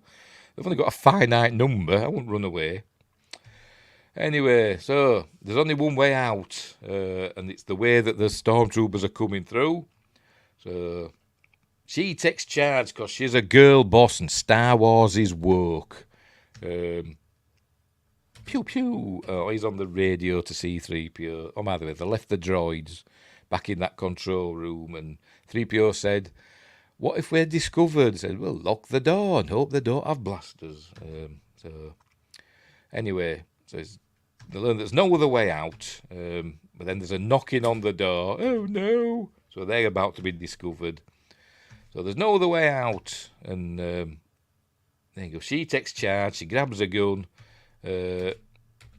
shoots a hole in a grating. In a minute. Oh no, missed it. There you go. She grabs the gun, shoots a hole in the grate, because she must have studied the plans for the Death Star, so she knows that there's a garbage chute there. There you go. Into the garbage chute, fly boy. Techie checks it's woke, girl boss. But she dives in first. Chewie goes in next. Then Luke, and Han says, "I either like her or I'm gonna kill her." So he takes a shot and then dives in. And landed in the garbage chute, because they've got like big spiky metal things down there, isn't it? But they got impaled on. Or it's the sewage one. Anyway, but no, it isn't. Or maybe it is, I don't know, we can't smell it. It just says it smells, so maybe they're covered in poo as well. Anyway, he tries to blast his way out. There's Han, but it's magnetically sealed. Anyway, there's something moving about. There's the Dianoga is in there, so which we're going to see. We see part of it there. And then we see its little eye pop up. Is it going to show it? Is it going to show it? Probably not. Probably missing it. Anyway, whatever. Yeah, it does. Hang on. Is it going to show it? Something moved past my leg. It's not going to bloody show it, is it? The skip is just missing it. Whatever. Anyway, it grabs hold of Luke. It grabs hold of Luke in a minute. Oh, maybe not. Oh, there we go. There it is. There it is. In the special edition, I think they had it blinking and stuff, didn't they? But in this, it just comes out. Is that stop motion as well? I don't know. But then it grabs Luke and drags him under. Drags him under where? I don't know. But then he comes back up. And it's got a tentacle around him, and he doesn't know where to shoot, and all that stuff. And then we hear a noise, like a clunking noise, and then it let go of him and disappeared. So why is it there? I don't know if it's explained anywhere, but is it just there by accident, or is it there deliberately? I don't know. Somebody will know somewhere, because people look these things up, and I keep forgetting. Because I don't think of these things, and I forget to look them up. So I never find out. Anyway, so then the walls start closing in. The old trope, the old adventure serial trope. Tune in next week to see if our heroes survive the compactor of terror.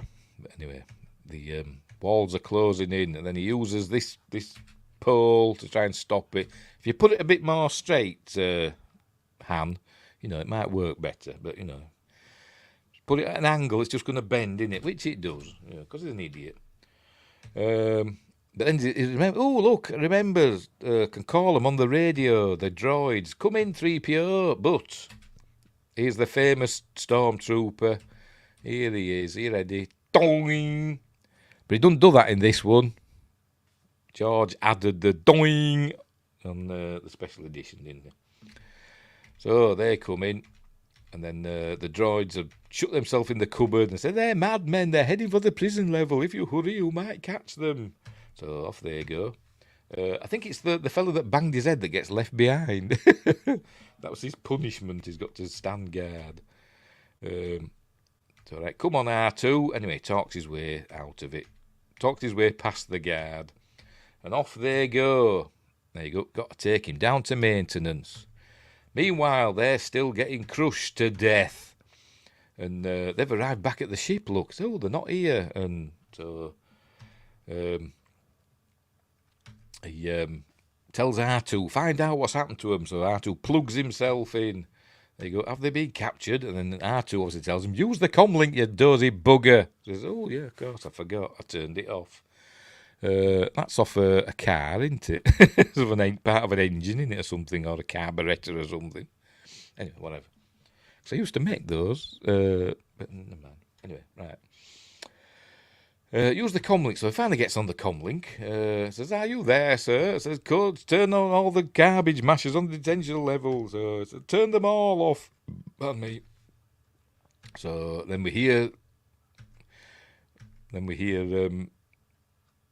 he thinks he hears them dying, but they're all laughing because they've saved and it's stopped. And 3PO thinks they're dying. Curse my metal body, I wasn't fast enough. But then, they're fine. So he says, open the pressure maintenance hatch on, whatever, where is it? 3263827. I bet that's on the Trivial Pursuit thing somewhere, isn't it? What is the unit number garbage masher on the detention level on the Death Star? What number is it? It'll be in the Trivial Pursuit somewhere. So, right. Meanwhile, Obi-Wan is got his lightsaber out. He's ready for action, isn't he? Here he is at the power thing for the tractor beam. So this is a matte painting, all a matte painting except for that bit you can actually see, can't you? That bit, that bit. But all the rest is a matte painting.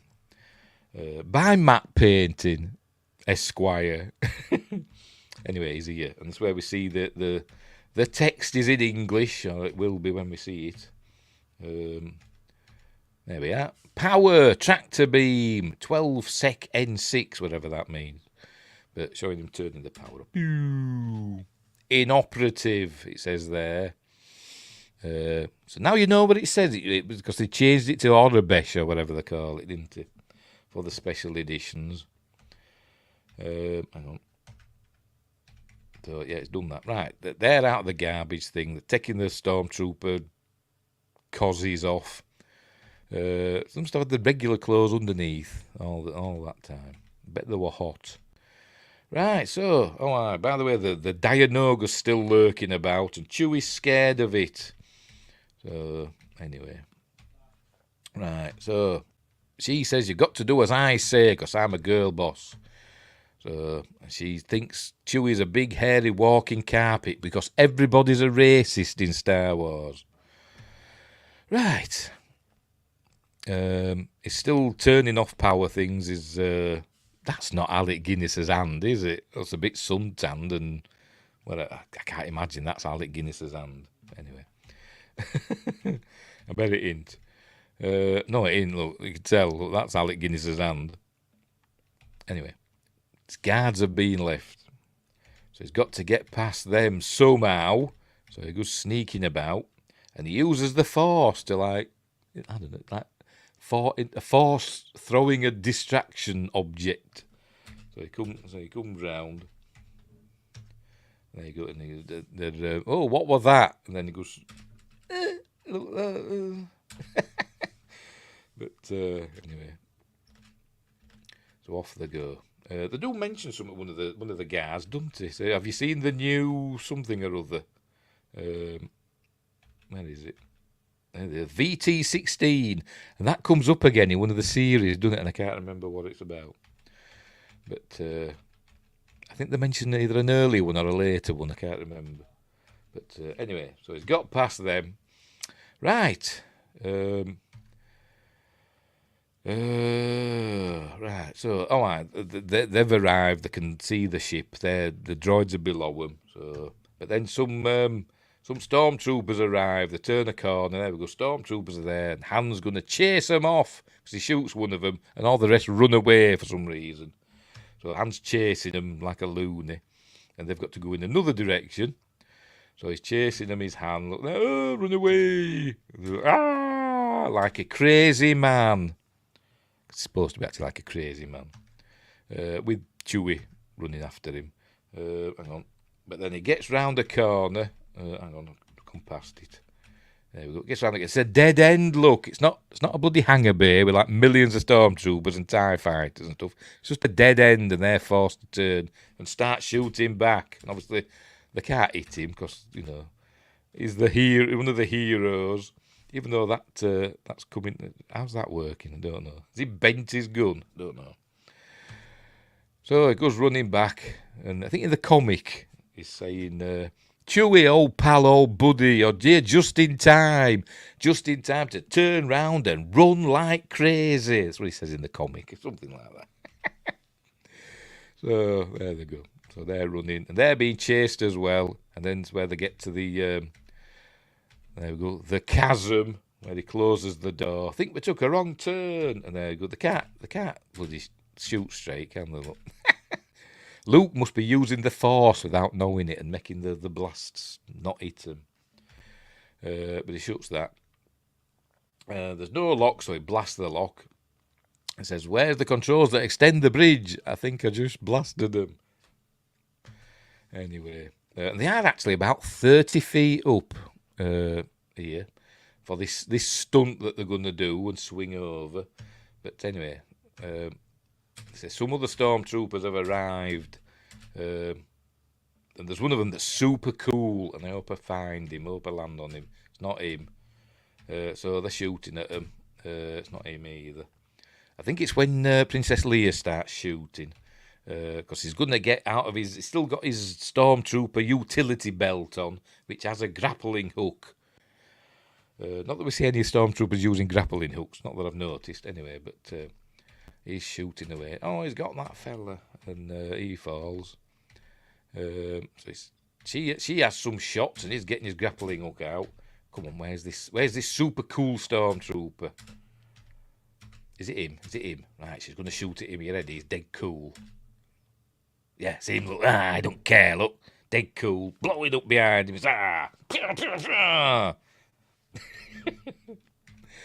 He's cool. I like him. He's my favourite stormtrooper, him. Anyway, right, so I think she's still shooting. They're coming through. Just shoot the feet. Shoot the feet, love. But never mind, she doesn't.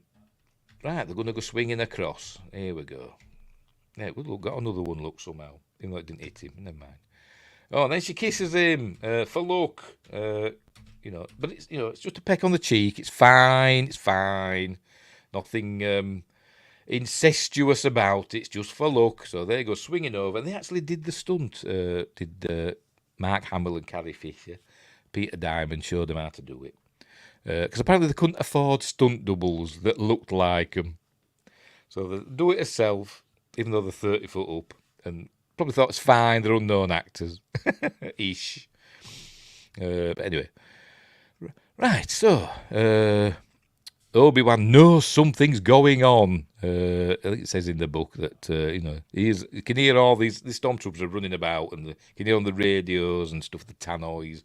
Stuff's going on. He's thinking, hey, those young ones I brought with me are causing trouble. Anyway, so he's heading back. Right, so... close the blast doors. Then it's open the blast doors. But then Vader and Obi-Wan are going to have their confrontation. They'll be fine. No way Mark will injure his face. Not yet. Right, so here he is. There's Vader, ready. Lightsaber at the ready, because he's a baddie. He's already got it ready, look. And this is where... can we see the join? He's going to activate his lightsaber, his Obi-Wan. Here we go. You can actually see the jump cut. They take his lightsaber hilt off him, and they put him another lightsaber. You can actually see the wire for it as well. If we look, you can actually see the wire for it there. That's controlling. It's like a spinning thing inside. Anyway, so he just turns it into, it's pointing it at the camera, and he turns it away to make it look as though it's igniting. So it's the only time we see it do that.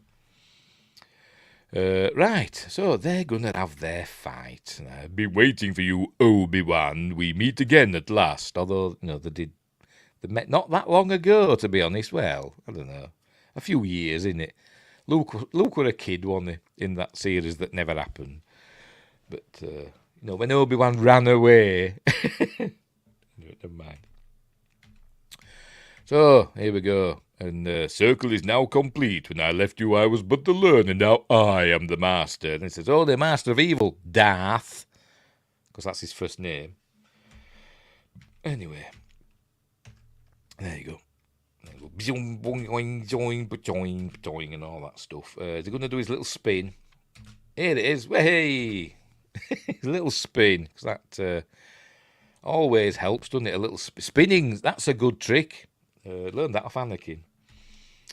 Right, so they're fighting away, them two, and having a jolly good time. You can't win, Darth. You'll strike me down. I'll become more powerful than you can possibly imagine. And he's like, yeah, course. So, you should not have come back.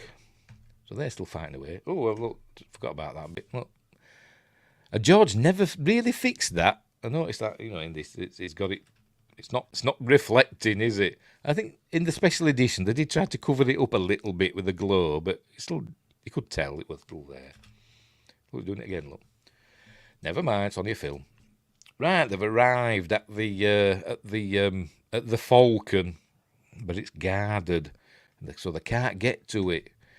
But then the guards are distracted because this is happening. There you go, they're watching because they've arrived at the hangar bay in having their lightsaber fight. So they're going to go and investigate. Says, oh, look, they're going. This is our chance. Let's head for the ship. And 3% says, come on, R2, we're going. According to Rogue One yesterday, Vader was tearing through rebels like they weren't even there. But 24 hours later, can't keep up with old Ben. But them rebels didn't have the Force, did they? And, Ben might have been on Tatooine for 20-odd years, but he's got the Force, so he's not just some rebel soldiers with blasters, He's his old master, or whatever. Why ain't he throwing, like he did with Luke in Empire Strikes Back, why ain't he throwing bits of equipment at Ben? Don't know. It just isn't, because it's just a film. Right, so they're heading for the Falcon, but then Luke sees them fighting, and then Ben thinks, right, I suppose I've got to sacrifice myself now. Got to become one with the Force, and they're also thinking, I hope this works, because there's no going back if this fails. I've been secluded on Tatooine, learning from the ghost of Qui-Gon Jinn how to become one with the Force. Well, here goes with me sausage fingers. It's got King Charles fingers there, hasn't it? Anyway, off he goes. There we go. Remember the other scene? They did like an alternative version, didn't they? Where he chopped him, didn't he? But just the bottom half fell, a bit like in Predator 2. When Gary Busey cops for it, and just the bottom half fell for some reason, and then the top half sort of like landed on cartoon-like. Obviously, they didn't go with that. It's best in the comic because he gets him, and then he's like, ah! It's Ben Kenobi as he dies in horrific agony. The comic's miles better. The Marvel one. Anyway, so that's the end of Obi-Wan Kenobi. But he's disappeared, look. He's become one with the Force. But Luke says no, and he starts shooting and stuff. There you go. And Luke, it's too late. And they say, blast the door, kid. So he shoots the door, and the door closes, but he still starts shooting. And then he hears this voice. Saying, run, Luke, run. In a minute, when it's ready. because he's just using his anger. There we go. Run, Luke, run. Oh, that misses him. I hope that's not... yeah, it did it. It must have just been the angle. So run, Luke, run. So off he goes. I'm hearing things. So, right, so hope he got that tractor beam out of commission, or it's going to be a really short trip.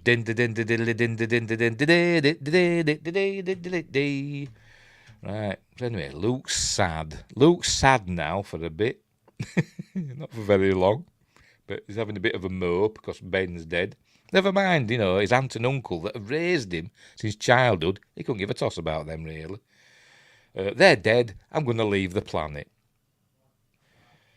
Ben, who is known for about 5 minutes, passing acquaintance during his... He knew of him, but he didn't really know him. But, moping about it. Anyway, so going to come up on their sentry ships. So going to say, come on, kid, we're not out of this yet. So it's ready for... Don't get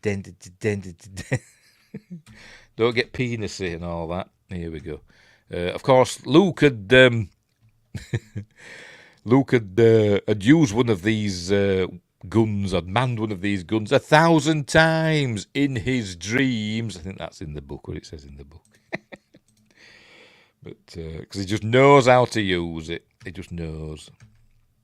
Right, so here we go. I've got that on a T-shirt. Fortunately, the T-shirt doesn't fit me anymore.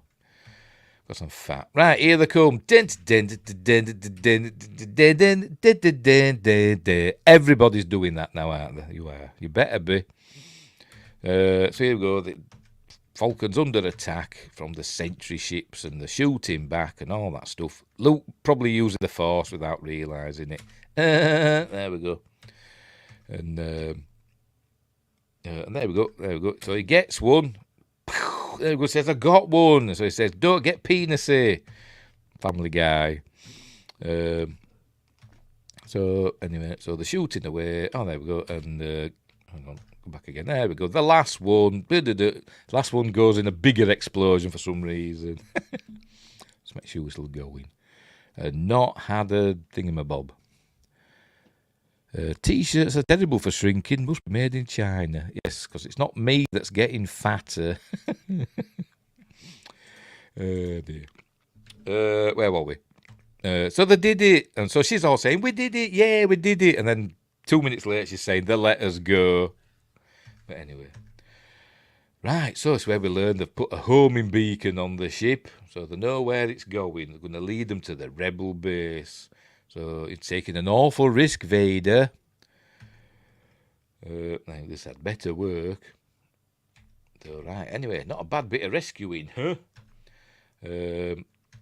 So she's saying, they're tracking us, they let us go. And he's saying, no, not this ship, sister. There you go. But, right, so they're heading to Yavin 4. But first, she goes, and then Luke obviously fancies her because he doesn't know she's his sister. So they say, what do you think of her, Han? No, I'm trying not to. So he says, good. And then Han they have a bit of banter, Got a lot of spirit. I don't know. Do you think a princess and a guy like me? And he goes, no. But they do, don't they? Down the line. Right, so here they are, arriving at Yavin. The fourth moon of Yavin. There it is. Yavin's a gas giant, obviously. And the fourth moon is a terrestrial world, filmed in Guatemala. Pew pew. That's what he's doing. I think this is a matte painting, isn't it? I think that. I think we see it again, don't we, in Rogue One? Right. So here we are, seeing all the X-wings and Y-wings in the hangar. So she's fine. She doesn't care. No time for the sorrows. Everybody she knows, or most people she knows, all the family essentially are dead. Billions of people and all around, but got other things to worry about. So they're plugging R2 in. Oh, this is where we see some of the actual CG, early CG. If only he had gotten those pesky power converters. Yes. picked them up. Right, the Death Star's arrived. We never see it. Never see the Death Star going into hyperspace, do we? Obviously it does. Because we've in Rogue One they said, something emerging from hyperspace. It's huge or whatever. But we never see it, do we? Anyway, right. So 15 minutes, I think. So they're orbiting the planet. How does he get up there? I've no idea. Maybe they use teleporters that were mentioned earlier. Anyway. Right, so they're in a meeting. And he's an ugly bugger, isn't he? He looks like somebody from Viz. I can't remember the name of the character. But anyway, I think this was originally supposed to be Wedge Antilles. I think. I'm sure it was. I'm sure this was supposed to be originally Wedge Antilles. But then I think they filmed this, and then I think the next day or whatever, it wasn't available. But they still needed Wedge Antilles, so that's when Dennis Lawson stepped in. I think. I could be wrong. Anyway, it's telling them all about the Death Star and all that stuff. It's based around a large-scale assault, but small fighters can penetrate their defences and all that stuff.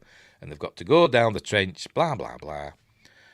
Space elevators, well, something, isn't there? Repulsor lifts or something. So anyway, they've got to manoeuvre down this trench and then find this exhaust port, blah, blah, blah. We all know that, don't we? There we go, showing it. In computer graphics, which is actual computer graphics, very early, obviously.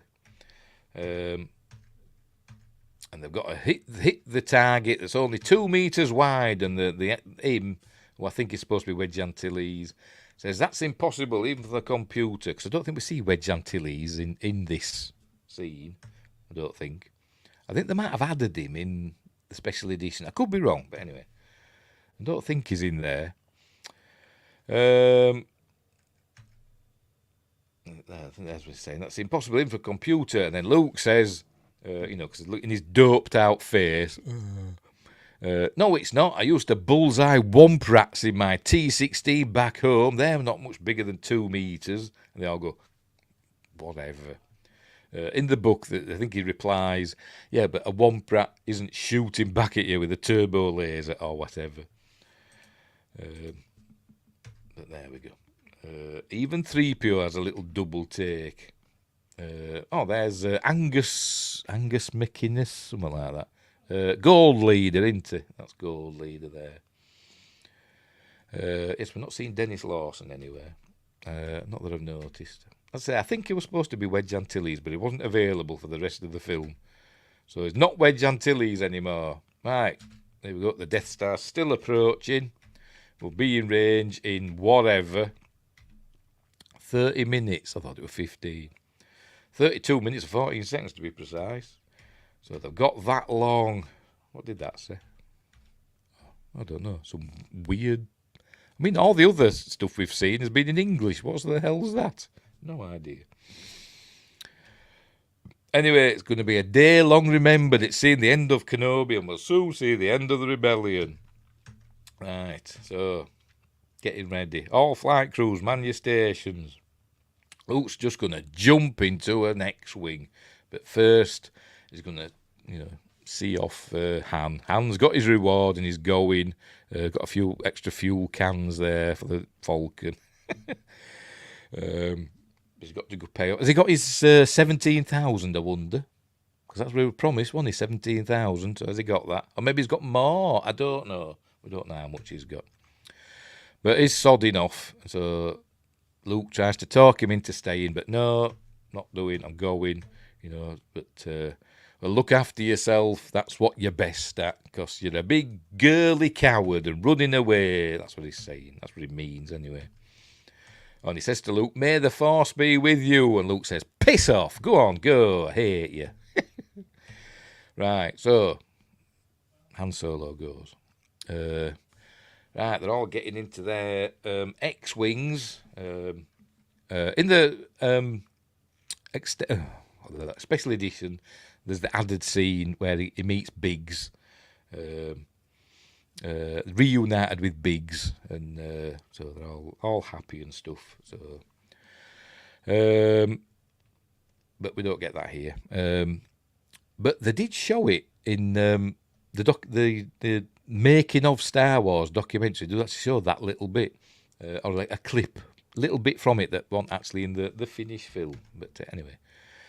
All right, Leah's giving him a send-off. She says, what's wrong? Oh, it's Han. I thought he'd stay. He says, well, he's got to follow his own path. And anyway, she gives him another peck on the cheek.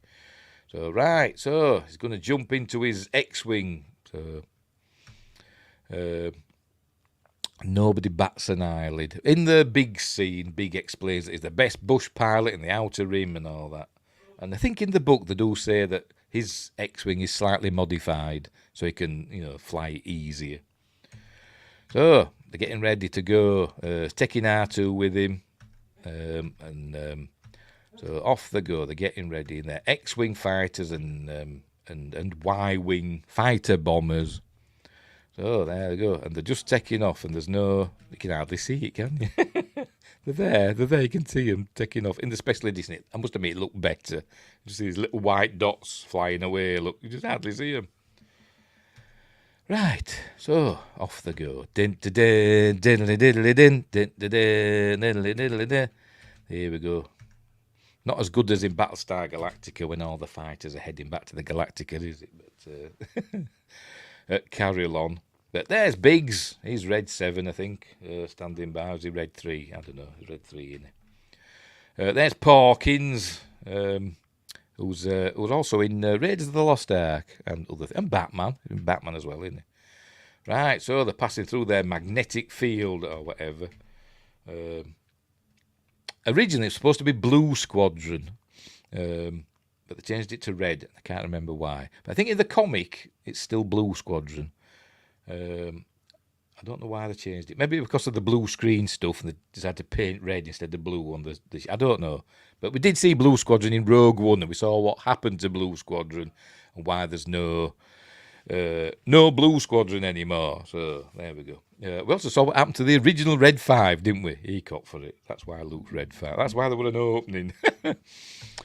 Right, so off they go. Deflect. Oh, there's Wedge Antilles. Dennis Lawson, Ewan McGregor's uncle, as Wedge Antilles. Right, so is this the trench that they've got to fly down? That the thing around the centre, or is the trench another part of it? It's never been quite entirely 100% clear to me. Right, in they go. They're getting ready. No, no, didn't that? It's something else, isn't it? So, right, shooting away. It's basically word for word for films like Dam Busters and 633 Squadron. Is it 633 Squadron? The one that has to fly down a fjord, that one. Dialogue lifted straight from those films. But, it doesn't matter. It's cool. So they're shooting away. Luke's going in, shooting this model kit. It doesn't look super realistic, does it? But never mind. He got a little cooked, but he's okay.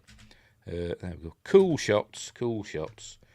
Anyway, right, but they're evading the turbo lasers because the fighters are too small. So Darth Vader says, get the crews to their fighters. We'll have to deal with them ship to ship and all that stuff. Right, so they're going in, taking out some more guns and stuff. Look at that. Pew, pew, pew.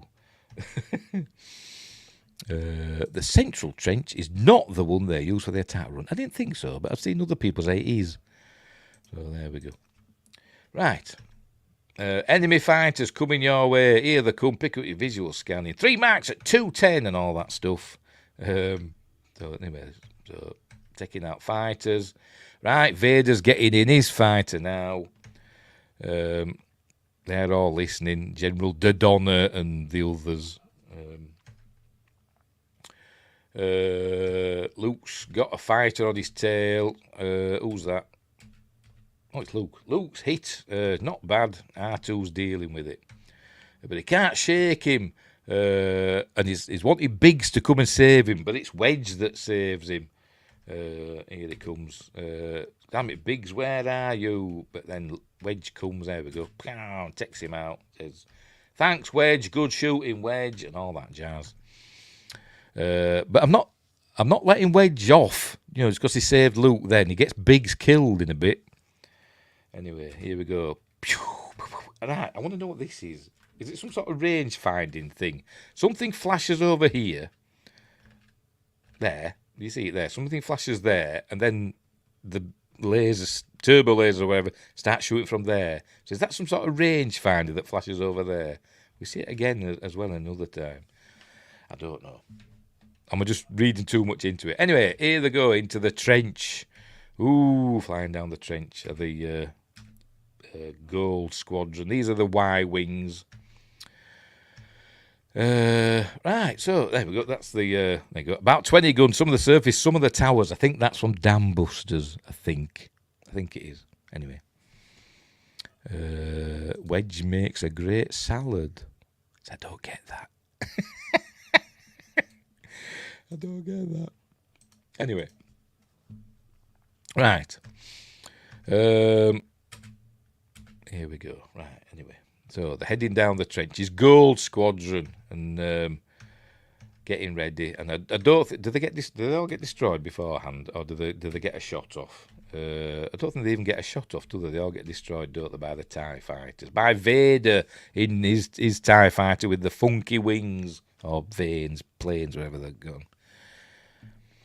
You don't have wedge salad? No, I don't know. Maybe some people do. I have no idea. I've never seen it on the menu.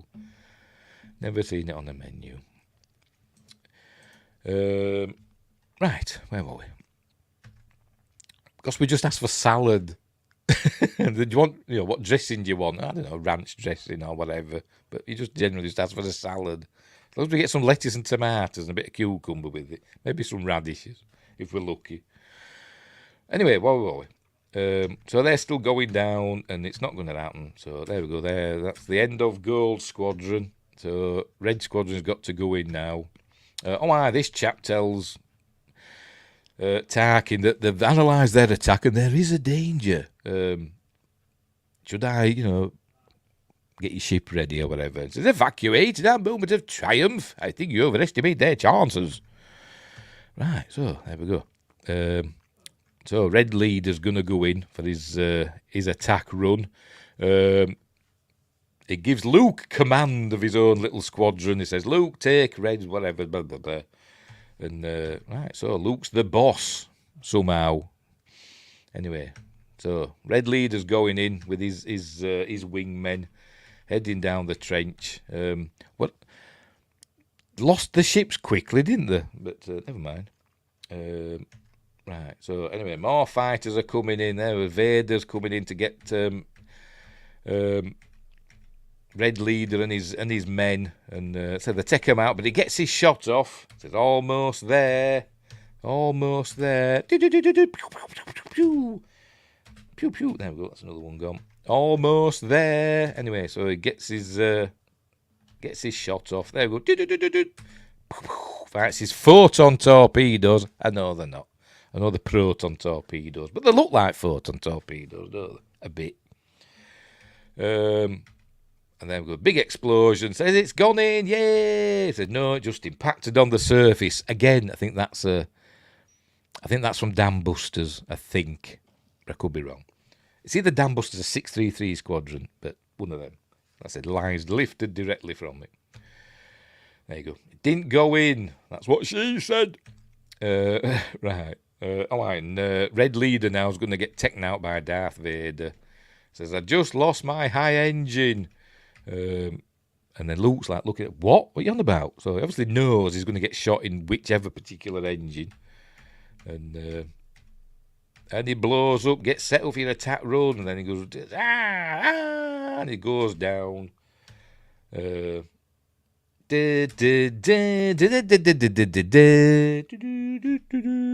it says, right, Red Squadron, whatever, we're going in full throttle. It says, right behind you, boss. 1 minute and closing. Oh, crikey. There we go, we're going in full throttle. Biggs and Wedge. And that's me able to pull out in time, but just like Beggars Canyon back home. So off they go. Right, so they're heading in. So here we go. We all know this. We've all played it. The Vector Graphics Star Wars game in the arcades, haven't we? But in that, it's even harder, isn't it? Because there's things to negotiate as you're going down. Anyway, there's like bridges and stuff in there to fly over and under. See, in real life, it were easier. Anyway, but never mind. Right, so down there going down. R2's got to fix the ship. Have you noticed, by the way, he's not blue anymore? Does that, when he's plugged into a ship, does that change then? Because obviously, if it were blue, you'd see the background through him, wouldn't you? That's why it's black. That's why they changed it. Maybe should have gone for R5D4 instead after, all along, but never mind. Right. So here comes Vader and his chaps. That Wedge said, "Oh, Luke, I can't stay with you. I've got to go." Girls' blouse. I know he fired the shots helped fire the shots that destroyed the second Death Star, but I'm not letting him off. Look, sorry, and he pulls out. Look, let him go. Stay on the leader. And but there's just Luke and Biggs now, and Biggs is saying, "I can't hold them." And then, hang on, in a minute. Hang on, has he gone yet? Oh, there we go. Look, hurry up, Luke. Wait, quick. And hang on, is that? Yeah. Over the radio, that's Biggs, and there we go. We hear Wedge say, "Hurry up, Luke." That subtitle's wrong because we hear Biggs say, "Wedge." So it's Wedge over the radio, and Biggs obviously thinks Wedge has come back. I mean, he could have done. He could have dropped back and gone behind them and taken them out from behind, couldn't he? But never mind. No, it's just interrupting. He's just putting Biggs off. So obviously Biggs is distracted, and that's enough time for him to get killed by Vader because Wedge is a stupid idiot. Anyway, with his salad. Anyway, it's just Luke now.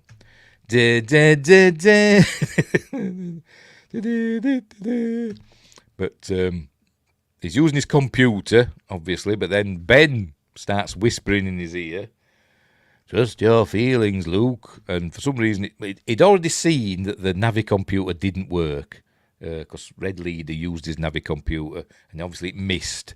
So the computer doesn't work. It's not good enough, so he's got to use the Force. And Vader said, "The Force is strong with this one." So he's going to turn off his targeting computer, and they say, "Luke, you turned off the targeting computer. Is everything all right?" He says, "Yeah, it's fine." He said, "Okay, well, turn on your targeting computer again." Said, "No, don't need it. I'm going to use the Force." And like, "Luke, I'm telling you, it's not going to work." But anyway, unless you're lucky. Now he's still shooting, but he's killed. Well, he hasn't, but he's shot R2. So R2 is at death's door. It's not working anymore. "I've lost R2, and 3PO goes, "Oh no, who will I moan to?"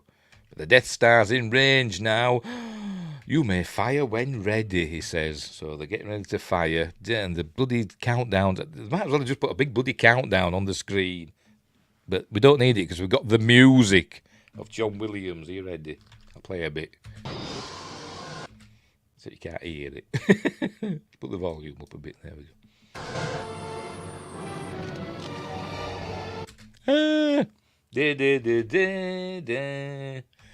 I don't know what Vader was doing all that on his thing. Because he was going, "Come on, you bugger."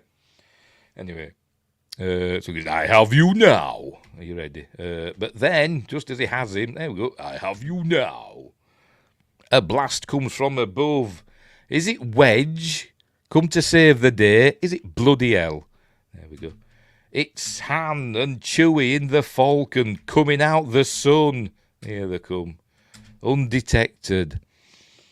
And this one says, "Look out!" And because he panics, and then and he gets destroyed, and Vader goes spinning out of control. But luckily, he's in a TIE fighter that has a hyperdrive, so he'll be all right. Anyway, that was great. Luke fires his shot. There you go. All clear. Blow this thing, and let's go home. So he fires his thing, and in it goes, or they go, into the exhaust port that Gale and Urso put there on purpose. But they're still getting ready, and I suppose the fellas are standing on their railings, but we're not going to see them. Yes, spinning, that's a good trick. He knows all about spinning. There's Anakin, doesn't he? Anyway, so they're flying away. Some got far away, didn't they? But stand by. Don't need this bloody CG thing coming out of it. Just have it blowing up. Either shot from above or below, so you don't have arcs going out. It's usually from below, innit, they shoot them from. So you're just seeing it all going in all directions. Vaporized. Nothing left of it, look. None of this like we see with the second Death Star. When there's chunks of it on the planet. Anyway, that shot was 1 in a million, just like the Holdo manoeuvre. Spinning, trying to get that coin or whatever in it. But anyway, so he flies off. He gets control of his fighter and off he goes. And then, there we go. Who's in that? Who's in the Y-Wing? I've no idea. Do we ever know? Is it part of the EU? Who's in that Y-Wing? I don't know. So obviously we've got Luke and Wedge, haven't we? Bloody Wedge that got Biggs killed. Anyway, so they're heading back. They've saved the day. And they arrive back. And I'm sure he says carry. She's saying Luke. I'm sure he says carry. See if we can hear it. No, I'm sure he does. Let's go back again. Carry! I'm sure he says carry, doesn't he? She says Luke. Carry! Because he's an idiot. Mark Hamill, isn't it? When all's said and done. Right. So they're all happy. Then 3PO arrives. You can see him arriving there. Saying, R2. I knew you wanted all the reward. Blah, blah, blah. But, yes, they can repair him. It might not be the same R2 unit. It's probably just a different one. They're just polished up. Anyway, right. So, by the way, that was the last line. I'll gladly donate them. He'll be all right. That's the last line of the film. Because then we got to the awards ceremony. They're going to get some nice chocolate treats. One of these chaps, if you watch that film, Elstree, is it Elstree 1977? You see about some of the extras that are in it that make money now. Essentially, their living now is going around conventions and stuff, selling autographs and that. It's fair enough. I'm not against that. But one of these is one of those chaps, and I've forgotten which one it is, and I've forgotten his name. But anyway. Right, so here we go. Now they're heading down here. A lot of these are cardboard cutouts, like them. They're cardboard cutouts. I think they've got some real ones dotted in there, but you can see some of them are cardboard cutouts. You can't see when because it's paused. Down they go. There she is, looking very nice. She's obviously had a bath and spruced herself up. And they're all going to get medals, apart from Chewie, who doesn't get his until Rise of Skywalker. Sorry, Rise of Palpatine. Da da da da da. Or was it da da da da da da da da da da da da da? That one, innit? Anyway, so they're going to get medals. There you go. They get a medal. He gets a medal. He's already got 17,000 space books, haven't they? Now he gets a medal as well. And there's 3PO, all shiny, and R2 comes out. It's going to show him, all beeping. There he is, all mended and well, and all is well in the universe. But Chewie's thinking, where's my frigging medal? Oh, because you're all racists. The bloody Wookiee don't get a medal. Although, is it in the book or the comics? It's in the book, innit? It says Chewie will get his own medal, but he'll have to put it on himself. Few space princesses are that tall. That's what it says in the book. But anyway, so there we go. Everybody cheers and applauds. There we go. Yeah, da, da, da, da, da, da, da, da, da, da, da. Actually, Chewie gets the last line, doesn't he? There. That's Chewie. That's the last line of the film. Because it ends then. Written and directed by George Lucas. One of the best films ever made. Not my favourite film. I don't think it's the best film ever made, but it's up there. You know, it's in my top 10 at least. Probably top 5 to be honest. But there we go. That's the end of Star Wars. Talk about Star Wars. There we go. Matt artist Peter Ellenshaw. Planet and satellite artist Ralph McQuarrie. Obviously, famously, Ralph McQuarrie also did all the concept, a lot of the concept art of it that helped Lucas sell it to the studios. Great that you highlight these obscure, forgotten sci-fi movies. Yeah, I know. Nobody's heard of it. Nobody's heard of Star Wars, have they? Nobody's heard of this one. Anyway, right, so that's it. That's the end of Star Wars. So there we go. Happy Star Wars Day. Great film. Just thought it'd be fun. Right, we'll leave it there. It's 4 hours it's taken me to waffle on about that. Great film, great film. I hope I remembered everything. Oh, by the way, Charles Lippincott, I forgot to mention him. It says the advertising publicity supervisor, Charles Lippincott, who did a lot of the early promotion for the film, didn't he? They made T-shirts and stuff, and that went around conventions like Comic Cons and stuff. Plug in Star Wars. There we go. So let's get rid of that. Right, so there we go. We'll leave it there. We will leave it there. Because what time is it? Bloody, it's 1 o'clock in the bloody morning. I were hoping to order something. It's too late now. I'm hungry. I'm going to have a sandwich. Oh dear. Seems like this ripped off The Force Awakens. It did somewhat, didn't it? It did somewhat. And Return of the Jedi. But, you know, as a sequel to Rogue One, I think it was reasonably successful. But anyway, right. So we'll leave it there. Right, what's coming up next? I forgot what day we're on. Saturday. So, tomorrow, I don't know. We'll see. I might do a sketch time, live sketch time tomorrow, or I might not. We'll see how I feel. Get rid of that now.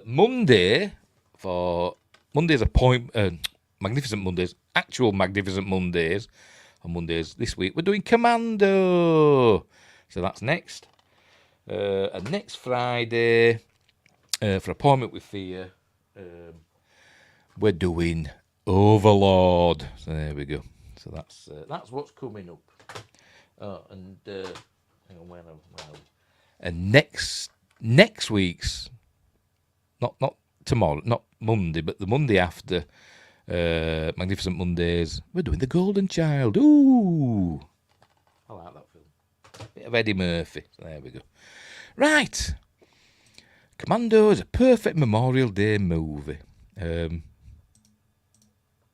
not Memorial Day here, so it's just Spring Bank Holiday. Right, so we'll leave it there. So, thanks Win Grace and Gavin Blackburn, and who else popped in? We had Laura, didn't we, earlier on. I think that's all we've had, haven't we, today? Hang on, no, we had Regis Matthias as well. So, thanks for popping in, keeping me company for 4 hours while I talk about Star Wars. So we'll leave it there. So, thanks for watching, wherever you are. Look after each other, and until next time, I'll say this.